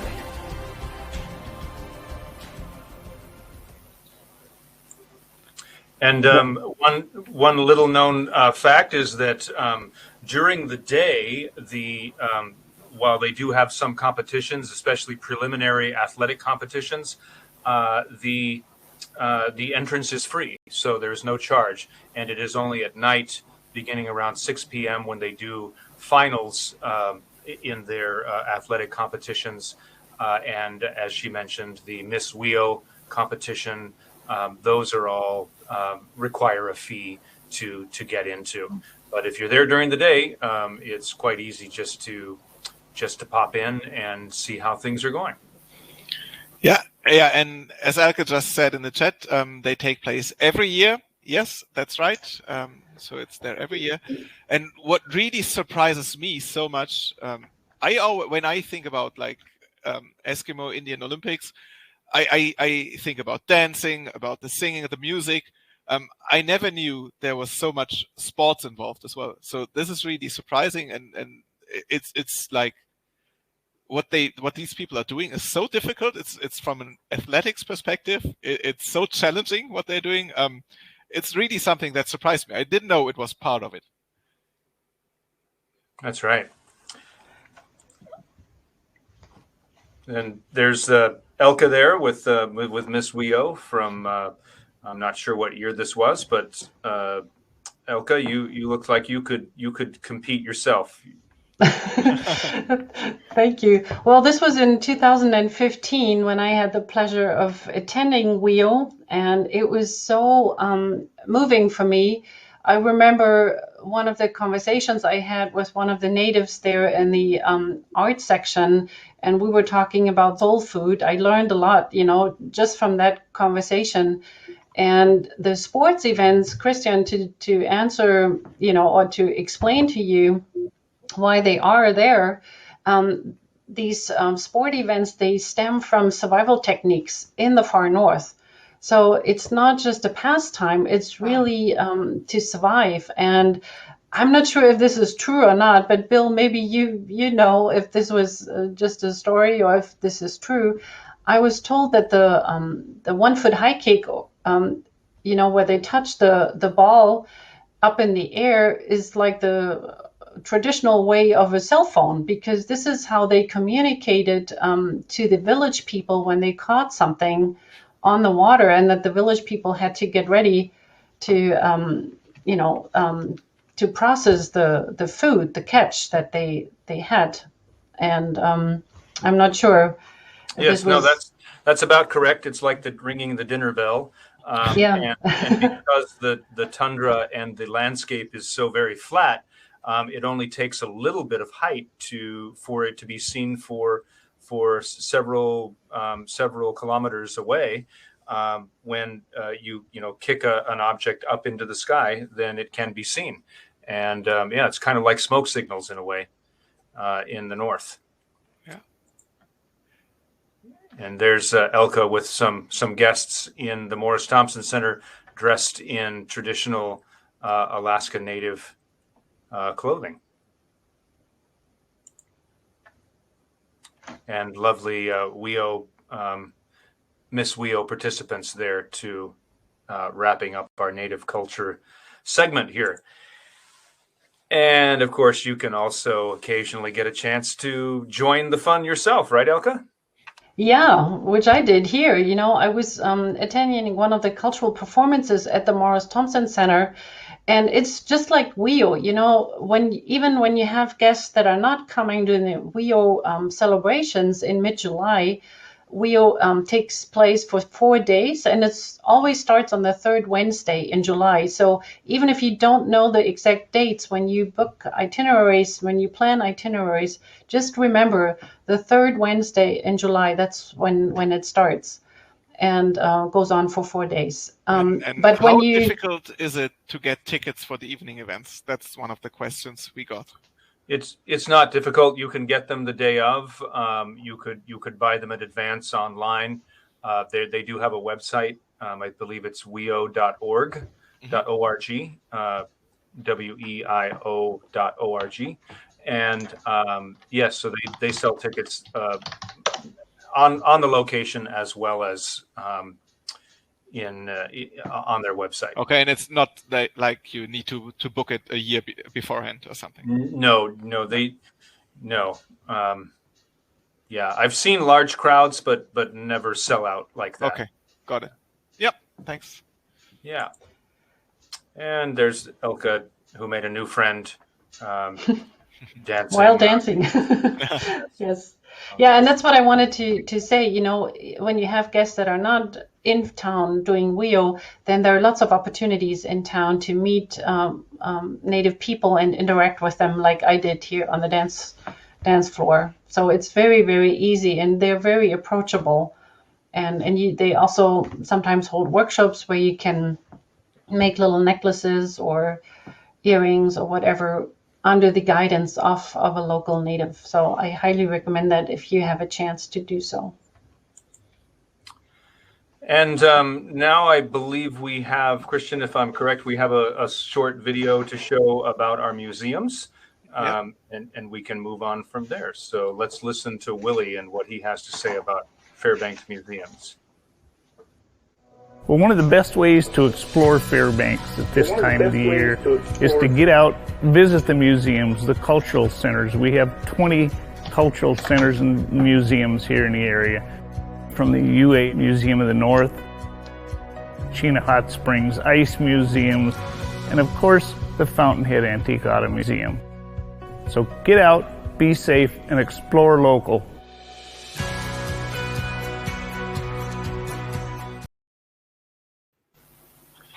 And that's just naming a small few of the different museums. And we do have, as he mentioned, the Antique Automobile Museum, which is a really great segue to show you some of these wonderful images. Inside this museum are more than 150 vehicles that are in perfect tip-top condition. They range from the late 1800s up into pre-World War II. So the newest vehicle that they have is a 1936 Packard. So it is, and like I say, everything is just beautiful. And Elke has some news to tell you about. I think this is where we're going to talk about some of the prizes for today's webinar, correct? Yes, you're absolutely right. And we're raffling off 3 books from the Fountainhead Antique Auto Museum. One is about the Fountainhead collection, and one is about the fashion, and one is Alaska's first automobile. So we will have 3 lucky winners today for one of these books. Yeah, plus we got 2 winners coming for Condor prizes. So Condor is giving away 2 prizes as well. So we're going to have a Condor towel, a beach towel, and a very nice gym bag, eine Sporttasche from Condor made out of old life vests. So very cool thing, very unique. And we're gonna, oder we can do it in German. Wir verlosen jetzt diese Preise ganz kurz. Wir haben uns überlegt, jeder, der uns eine Frage geschickt hat zu Alaska, zu Fairbanks, ist dabei in der Verlosung, hat die Chance jetzt zu gewinnen. Hier seht ihr alle Teilnehmer, die uns eine Frage geschickt haben. In den nächsten Webinaren können auch alle anderen was gewinnen, bevor da jetzt die Diskussionen losgehen. Und wir werden jetzt die 5 Gewinner ziehen, per Zufallsgenerator. Das haben wir auch schon mal gemacht. Also wir haben insgesamt 57 Leute auf der Liste. Der erste Gewinner ist die Nummer 53. Das erste Buch geht damit an die Tanja Werle. Das zweite Buch machen wir jetzt ganz schnell an die Nummer 5. Das ist die Barbara Wolf. Das Buch 3, Nummer 15, an die Gabriela Kern. Dann machen wir mit dem Handtuch weiter von Condor. Das geht an die 24, die Kerstin.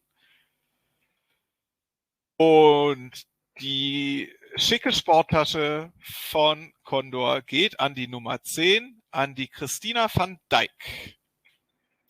Herzlichen Glückwunsch an alle Gewinner. Ihr werdet separate E-Mails bekommen von uns, könnt dann die Adresse sagen, wo es hingeschickt werden soll und so weiter. Natürlich nochmal ein ganz großes Dankeschön an jeden, der uns hier was geschickt hat, der uns Fragen geschickt hat. Da waren wirklich viele tolle Fragen dabei. Wir werden die immer wieder hören, auch im Laufe des heutigen Webinars noch und auch in den nächsten Wochen. Also herzlichen Glückwunsch und wir machen weiter mit Fairbanks. Yes, and the one thing that maybe we didn't talk specifically about is that you can see here there are fashions that go along with each of the cars from the era of the vehicle. There will be a alongside it these beautiful fashions there inside the museum. It's quite a fun space, and your clients will love it, and they'll be surprised to find such a gem in Fairbanks. Another museum that's we're very proud of is the University of Alaska Museum of the North. Inside are art galleries, some natural history exhibits. This is a 15,000-year-old steppe bison from the tundra. It was found in peat moss, so it preserved it. And you can see this there inside the museum, along with many other natural history objects. And there are Alaska Native cultural objects dating back centuries as well inside the Museum of the North. And this is the newest feature of the museum, is suspended from the ceiling is a bowhead whale skeleton that was reassembled and now hanging inside the museum, and you can walk up those stairs and read different, as you see on the screen on the right or on the left, you can see a kiosk and informative content about the skeleton and the whale itself. And there's another shot of the whale. It's quite a spectacle, and it's very impressive inside the museum.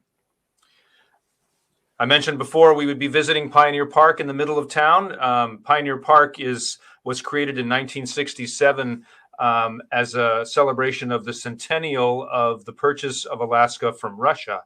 and part of the park was to bring in cabins and historic buildings into a central area, and those to preserve them, and they're still there today. You can see these cabins have shops inside of them.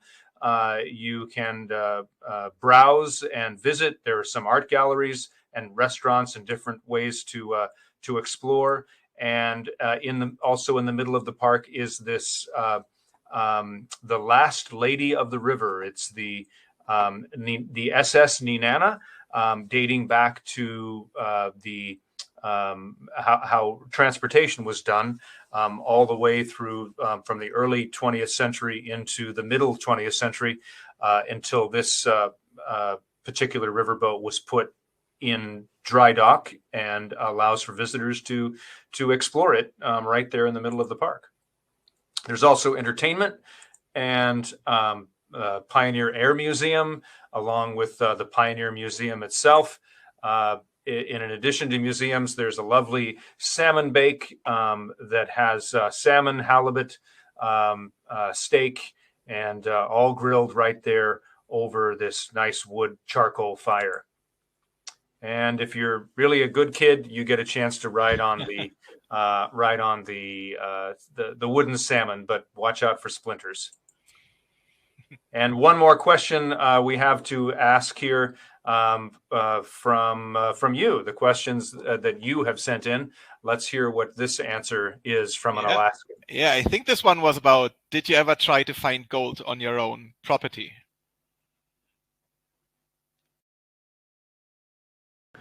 I have dug up. I have one of the largest gardens in the city area in Fairbanks, and it's been there since 1917. People have told me that there is could possibly be gold in the garden from the previous owner. So it's possible. I dig it up every year. I keep my eyes open. I haven't found a nugget yet, but you never know. I do dig up a lot of potatoes and onions in the fall, so maybe one of these years a nugget will pop up alongside of one of my taters.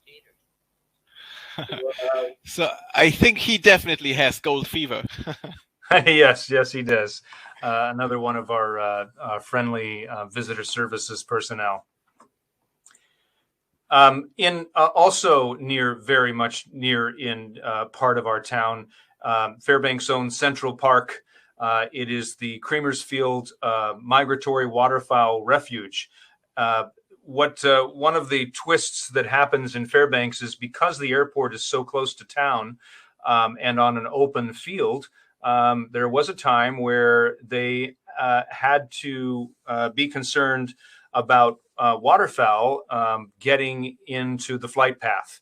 So they worked with a local farmer to purchase some land and make it attractive by plowing the fields and throwing out some seed and bird seed, and that attracted the waterfowl to this spot, which is far away from the airport, and it keeps the migratory birds from causing disasters with the airplanes. And it also gives us a great gift to be able to visit these friendly fowl in the heart of Fairbanks at this historic park. There are ways to view the wildlife. There are many, many walking trails. There's artwork throughout as well. And there's even a visitor center inside the park where you can learn about the different species that come and migrate to Fairbanks at the beginning of the midnight sun season and toward the end as well. And one of the really large species there is the famed sandhill crane, which comes mostly from Mexico and comes up in nests and in the Arctic in the midnight sun season. And then a really signature piece of exploring Fairbanks is the riverboat discovery, where you can enjoy a trip on the river like they did back in the original gold mining days, and you'll learn all sorts of things on this riverboat cruise. Let's give you a short history lesson in a video about the family that runs the Discovery operation.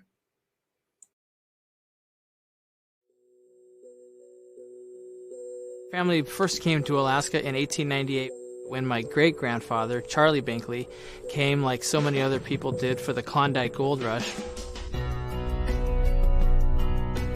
Instead of becoming a miner, he used his boat building skills and started boating and hauling goods and people across the rivers of the Yukon and southeastern Alaska. My grandfather sort of took a similar path. Klondike Gold Rush of 1898 was over, but my grandfather became involved in the shipping industry. Everything for the northern half of the state came into the country by stern wheel riverboat. And when that industry sort of shifted, rather than move, my grandparents decided to get into tourism.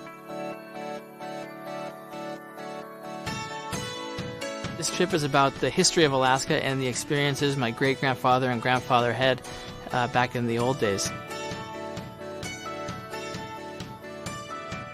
The business and the family sort of grew together. So the boat leaves the dock, and the first thing we do is we have a bush pilot demonstration. Bush pilots were instrumental in opening up the bush of Alaska. We stop at a native Indian village just like he did all those times, and we learn about the native cultures of this part of the world.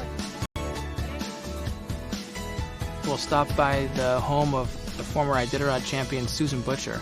Sadly, she passed away a number of years ago, but her husband and her daughter still have a kennel, and they still raise and race dogs. And so we stop and talk to her husband, Dave Monson, about how they raise and train these Iditarod sled dogs. That it's so much more than just a boat ride. It's to get out on the river and meet some real Alaskans and have a real experience.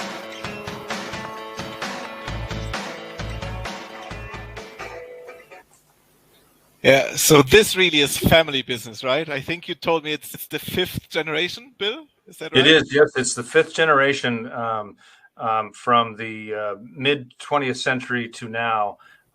There are now great-great-grandchildren who are operating and working on that boat. So it's quite a family affair, and they have it down quite well. As Elke was able to do here, she could visit with Ryan himself inside the pilot house or the wheelhouse of the rig and see things up close and personal. Yeah, and I also had a chance to meet Mary Binkley herself. That was 2015 here, and when you rewatch the video, you might recognize her in the video as a young lady. So this was quite an honor for me to meet her personally. You'll get some more Alaska Native culture on the tour. The boat will dock at its farthest point down the river, and you will learn about the different historical and Alaska Native approaches to subsistence life and how they're able to live off of the land and tan hides and do this intricate beadwork as well. There'll also be dog sled demonstrations. While there's no snow during the midnight sun season, they do have carts where the dogs will pull, and the boat will stop alongside this kennel, which is operated by Dave Monson, who is the husband of the late Susan Butcher, who won the Iditarod several times, the Iditarod sled dog race, and was a local beloved musher who died of cancer a few years ago. But now he and his daughter run their own kennel and do this demonstration during the midnight sun season for Riverboat Discovery. And there's a lovely Elke getting to meet Dave Monson in person at his home. Now we have another question asked and answered here. This will be our final one of the webinar. But we wanted to know, you wanted to know, if you hunt or fish, what's your favorite kind of meat? So let's hear that answer. Well, for fishing, it would have to be Copper River red salmon. Our entire family goes down and we do dip netting, which is kind of an extraordinary way of fishing, where you take these way oversized nets and dip it in the silty river. You can't see the fish until they get in the net. But this year we harvested 185 reds and 7 king salmon we were fishing 7 different permits for our families. And the red salmon is wonderful. We bake it with a little bit with orange slices on it, a little dill. It's wonderful. And we also moose hunt. And moose is one of my favorite meats. And we did wild moose hunting this year. And again, we fill the freezers for a lot of our friends and our family.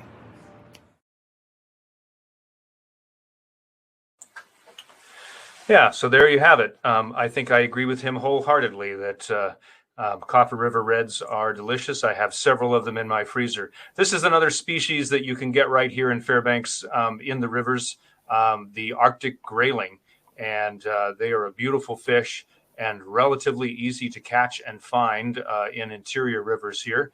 And it's kind of the local trophy fish that people like to try to capture here. And sometimes it's catch and release, but if you have a license from the state of Alaska, you are able to catch and eat it. And we'll talk more about what you can do with these fish and others in the winter webinar when it comes to ice fishing. That's a whole other experience, but we'll be talking about that in the future. We'll run through these relatively quickly. I know you've all taken this wonderful time out of your day, and we do appreciate it. I think you might even be getting a sense of how very much there is to do in the midnight sun season, and whether there's maybe it's because of the extra sun that there's so many things to do. But we're trying to get through these as quickly as we can to give you a taste of Alaska and let you know that there is just so much more to cover and to explore. But this is what everyone wants to hear about: Denali National Park and the beautiful Denali Mountain that you can see there in the background. The Denali National Park was established over 100 years ago as Mount McKinley National Park. And if you didn't know that it was once called Mount McKinley, it was, but it was changed by President Obama in 2015 and changed it back to Denali, which is what the original Alaska Native name was for the mountain. And in fact, local Alaskans have been calling it Denali for 100 years. Mount McKinley was kind of a misnomer, and yet it's now has its rightful name back into the heart of the Alaska Natives. And here's a few Denali facts and figures. I'll let you pop through those, Elke, to bring us up to speed. Yeah. So Denali is the mountain itself is the tallest mountain of North America and has a height of 6,190 meters. You may want to remember that number. And with an annual number of visitors, 600,000, that's probably on the rise too. And you can see the big five in Denali, which is the bear, the moose, the wolf, the caribou. Who am I forgetting? Bear, moose, caribou, wolf, bill. Oh, the Dall sheep. So all of those can be seen in Denali National Park. And you can drive part of it into the park. And Bill, do you have an update for us on the road closure? Because there are some issues with the road currently going into Denali National Park. What is the latest you wish to share with the audience here? Well, sure. There was a landslide during this last summer, and it took out a very significant part of the road at about mile 45. I'm not sure what that is kilometer wise, but it made it impassable. So there are no longer, at least for now, trips all the way into the Eielson. It's called the Eielson Visitor Center, deep inside the park. but they will be running tour buses all the way into about mile 45 for the next couple of years, and they will be repairing that road. And so by 2023, 2024, they'll have the road repaired and be returning for the full length of the trip. And inside the park is the Muri Science Center. They're open year-round. It's kind of like our visitor center here. Park rangers are there, and you can learn about the different parts of the park and get other gear and things that you might need to explore. Park rangers are there at the visitor center as well. And then there are bears, so you have to watch out for all the different signs and warnings, and be very cautious about running across grizzly bears in the park during the midnight sun season. They hibernate in the winter, so it's not a problem during that time, but it is definitely something you want to watch out for. And that goes for just about any of the animals. You want to be careful not to disturb them. It's best to take pictures from a distance, so bring a nice long lens, and you can get a beautiful shot like this one without putting yourself in danger.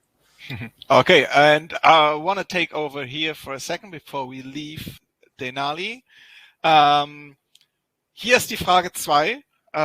Wie hoch ist Mount Denali? Elke hat es gerade gesagt. Das sind die Buchstaben 3 und 4 des Lösungssatzes, oder des Lösungswortes, Entschuldigung. WO wären es, wenn er 7000 Meter hoch ist, LD für 6190 oder AB für 5890. Und es wird noch eine Frage geben. Also es wird insgesamt 3 Fragen geben. Das ist Frage 2, die Buchstaben 3 und 4 des Lösungssatzes. Okay, wenn ihr die ersten beiden habt, ist es sowieso relativ einfach, vermutlich, die passenden zu finden. Aber das zur Frage 2. Oh, Moment, falsch geklickt. Here comes Fairbanks again. All right. Yes, thank you, Christian. Yeah, be careful not to put the answers into the chat, because you will lessen your chances of winning if you share with everyone else. So the fewer people that can guess the answer at the end of the day, the better your odds are of winning the big drawing at the end of the webinar series. And there's some caribou there inside the park, and you can see the word Eilson there on the top of that bus. That would have back in the day gone all the way out into deep inside the park, nearer Mount Denali. There's other activities inside the park. There's zip lining, flying onto the glacier, ATV tours, and one of my favorite things to do is to whitewater raft, and it's very exciting, and it's fun, and a great way to spend some time in Denali while you're waiting to catch that bus ride into deep inside the park. One more piece here, Gateway to the Arctic. This is sorry, I was muted. I tried to ask a question, but no one could hear me. So sure. There's one question that came in. So is it only possible to enjoy Denali with guides and buses, or can you go in there with your rental car as well and do the trip on your own? You can take the rental car into about mile 20. Again, I'm not sure what the conversion is for kilometers, but 35 or 30, 35, something. Yeah, about that far into the park, and that's about as far as the pavement goes. And there's a bridge at a river called the Savage River, and you can get out. You can drive yourself in there, and you can get out and explore, climb onto the very high hills, hike around that area.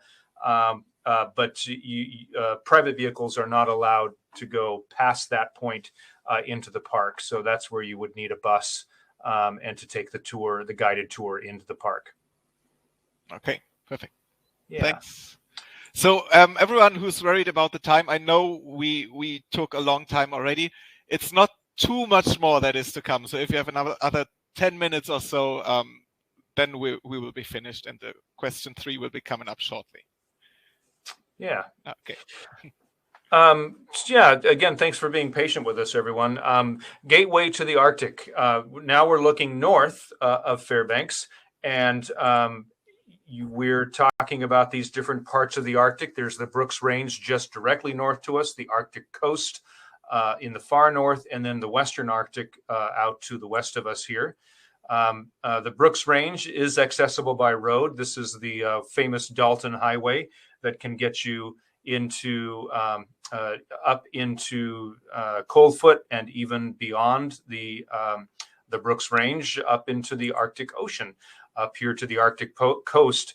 The world famous Prudhoe Bay is where the oil fields are from on the Arctic coast up there, and then the town of Barrow, now called Utqiagvik, is also there on the farthest point of the state of Alaska.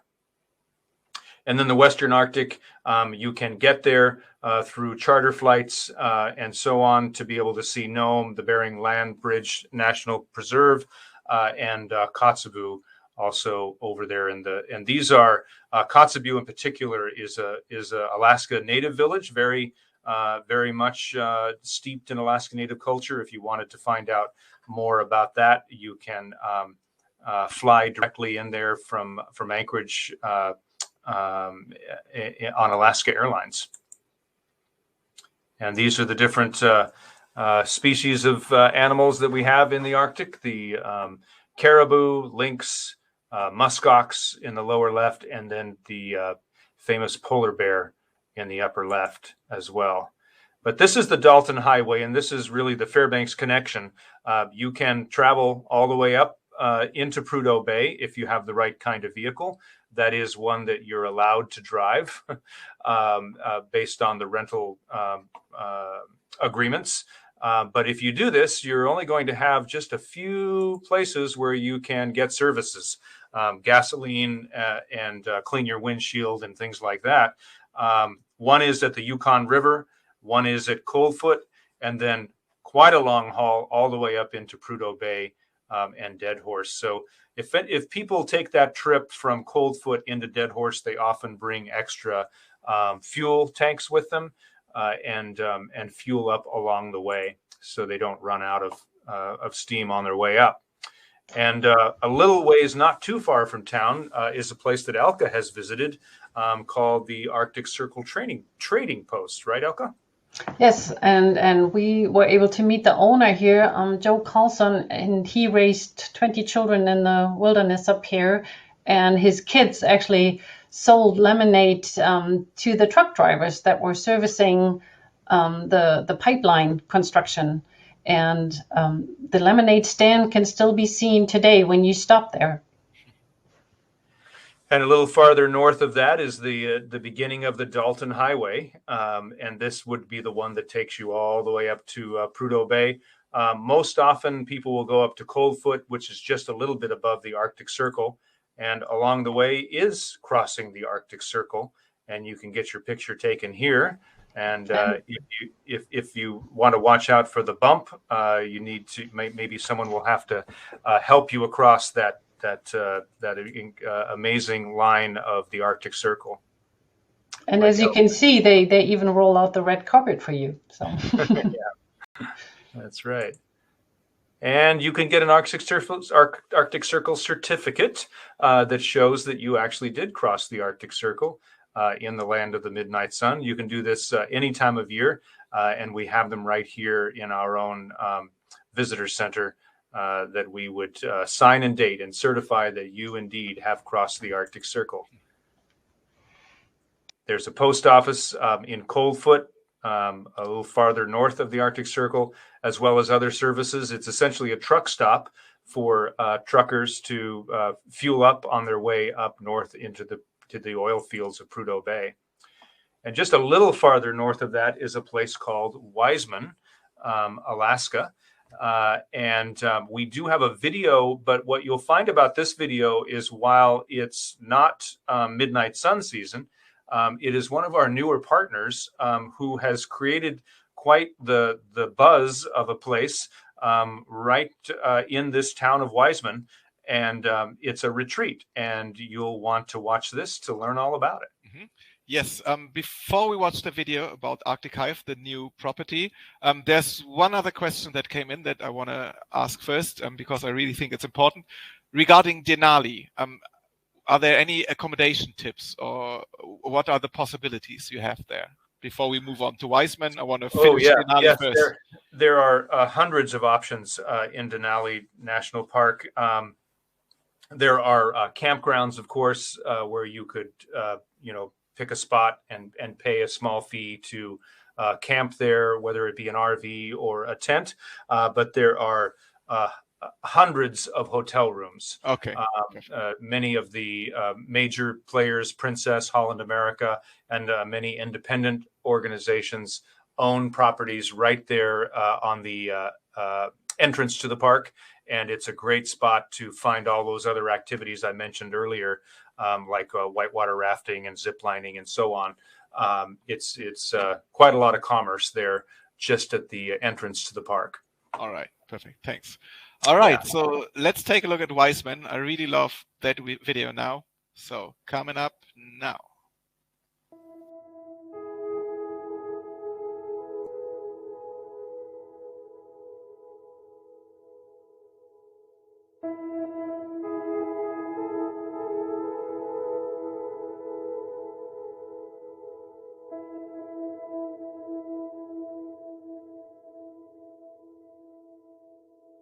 Hi, I'm Sean. And I'm Molly. We are up at our home, which is above the Arctic Circle. We live 63 miles north of the Arctic Circle in the beautiful Brooks mountain range. And this is a little place called Arctic Hive. Arctic Hive is just about a mile outside a tiny village called Wiseman. It's a town that vacillates between 12 people to maybe 22 people in the summertime. Not many people stay here over winter. Yeah, there's more sled dogs than there are people. We are a wilderness retreat facility, and part of what we offer is the educational parts around how do people live up in this far northern environment.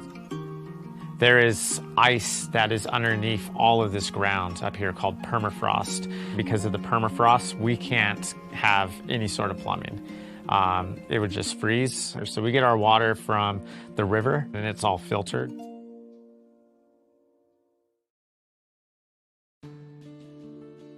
We have lots of dreams for Arctic Hive.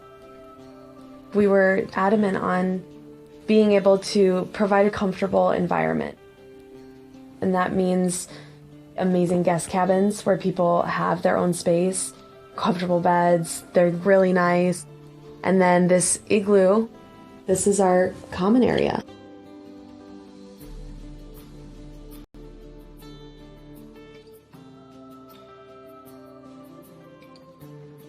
We have some of the best northern lights in the world. We are directly under the Aurora Oval. We keep the fire going all night long. We make sure that it's a cozy living room space for people to come eat their breakfast, and then everybody shuffles out to go back to the cabins for a bit. Then we do yoga together. Then we have lunch. Then we go out and do some activities. We have Gates of the Arctic National Park in our backyard and Arctic National Wildlife Refuge just across the valley up a little ways. Up here, it doesn't matter what you look like. It doesn't matter what you're wearing. There's no distractions here. The experience is being here.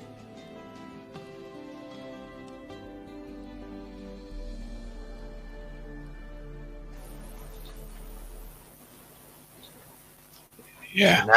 That's the Arctic Hive. Yeah, I think this is something so unique and special that you guys have up there. So I think this is something that will really, really be very famous and popular.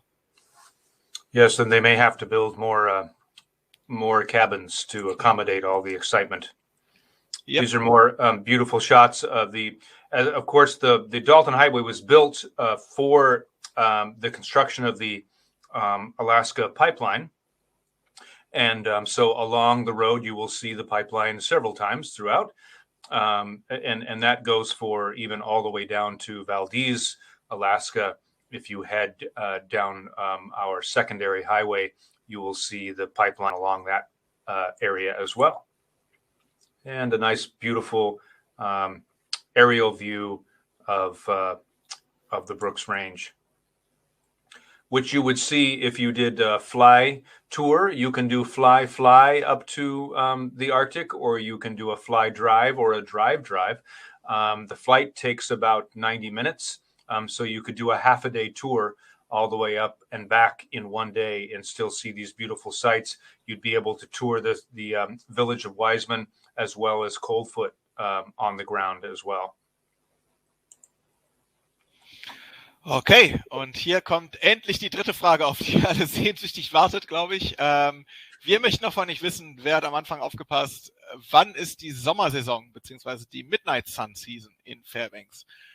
Die Buchstaben PE für den 21. Juni bis 31. Juli, EN für 22. April bis 20. August oder LA für 15. Mai bis 15. September.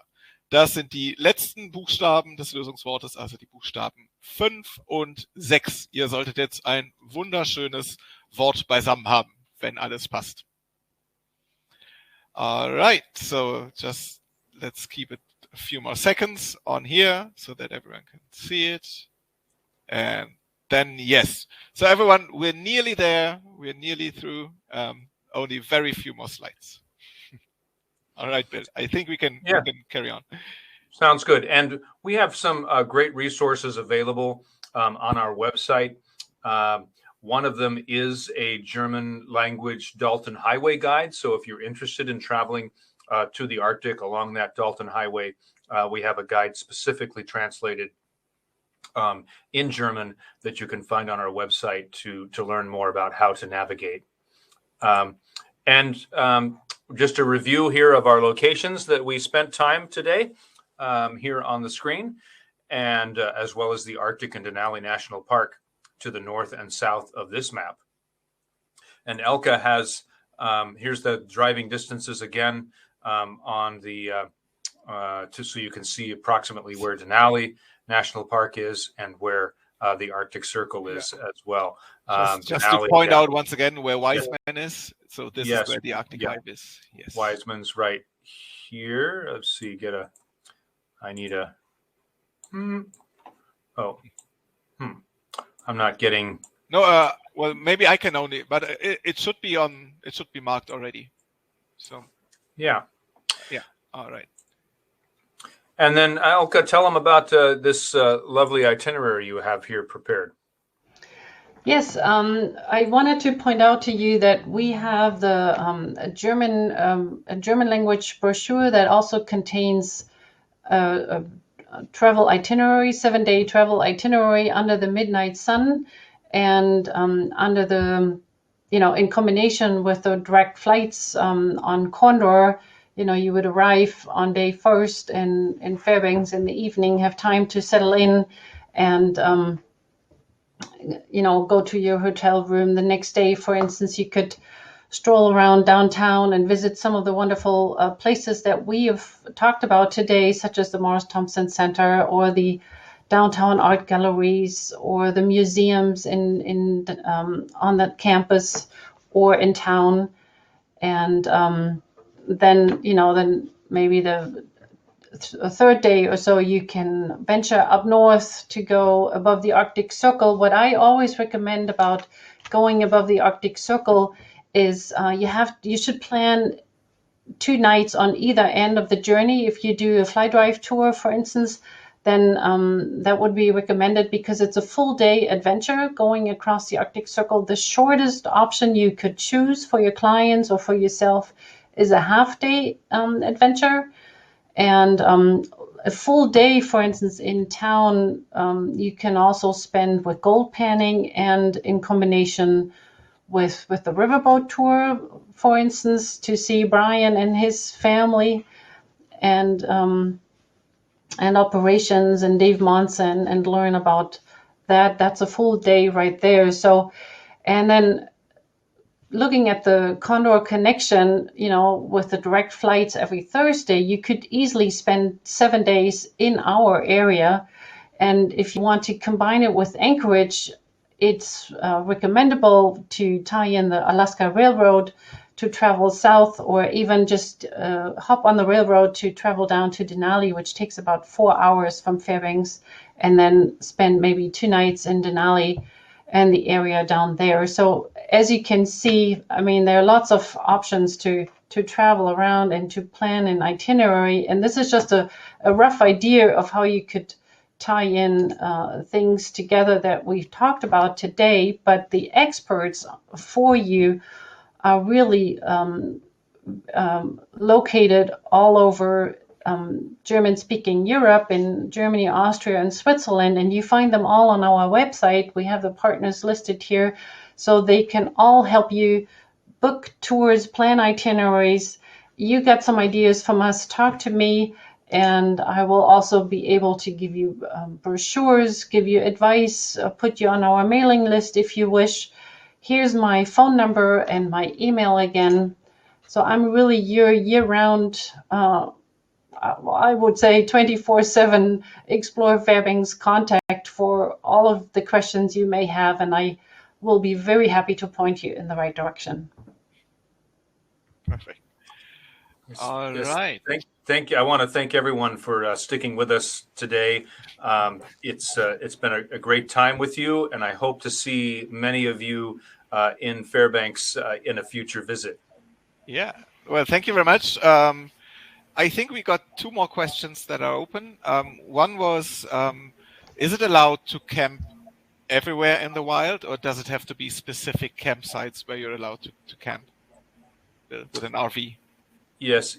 With an RV, Yes. It depends on where you are. So either with an RV or with a tent, there are some designated areas like a campground. You are allowed to pull off on the road, but only for 8 hours. So you cannot stay for longer than that if you need to pull off to rest or something like that.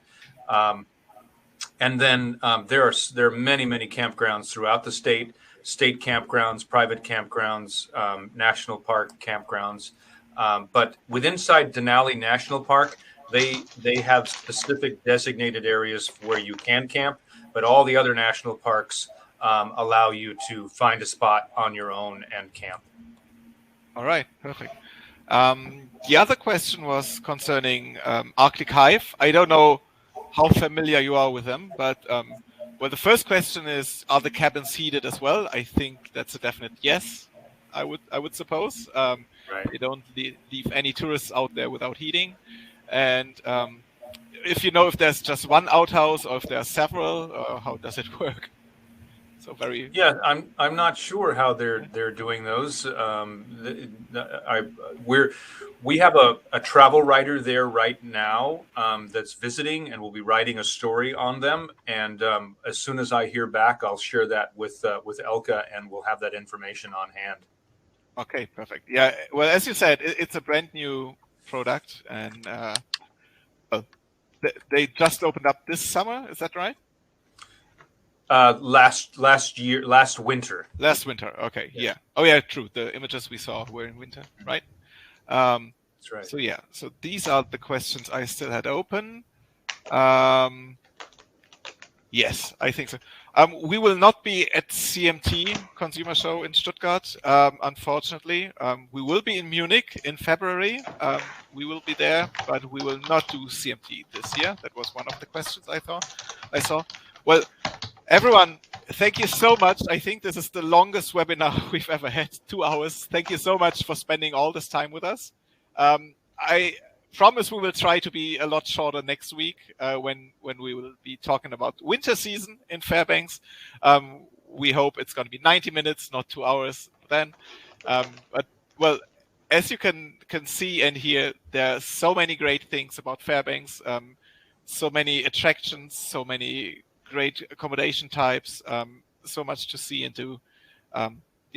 We just couldn't be shorter than this. And you had so many great questions. We wanted to take care of these. So thank you everyone for your patience. Thanks for the great questions and for your attention. And of course, Bill, Elke, Jutta, Nadine, all of you, thank you very much for the great presentations. I hope I didn't miss any questions now, but I think it's just time to call it a day. Bill, it's 2 a.m. for you. I think you might want to go to sleep as well. Yeah, I think my smartphone has already gone to bed, so better catch up with it. So looking forward to seeing all of you next week, same time, 10 a.m. We're going to talk about the winter season, and thanks for the great presentations we've had. All right. Thank you. Yeah. Yeah. Okay. Have a good day, everyone. And I have one little comment. I made a midnight sun candle, so the book winners will receive a handmade midnight sun candle from me. Nice. So you made them yourself. Yes, they were drawn. Yeah. So a limited edition. Yeah, very limited. Very limited. All right, perfect. Okay. See you all next week. See you all next week. Good night, Bill. Bye. Sleep a little Good night. faster. Okay. Bye-bye.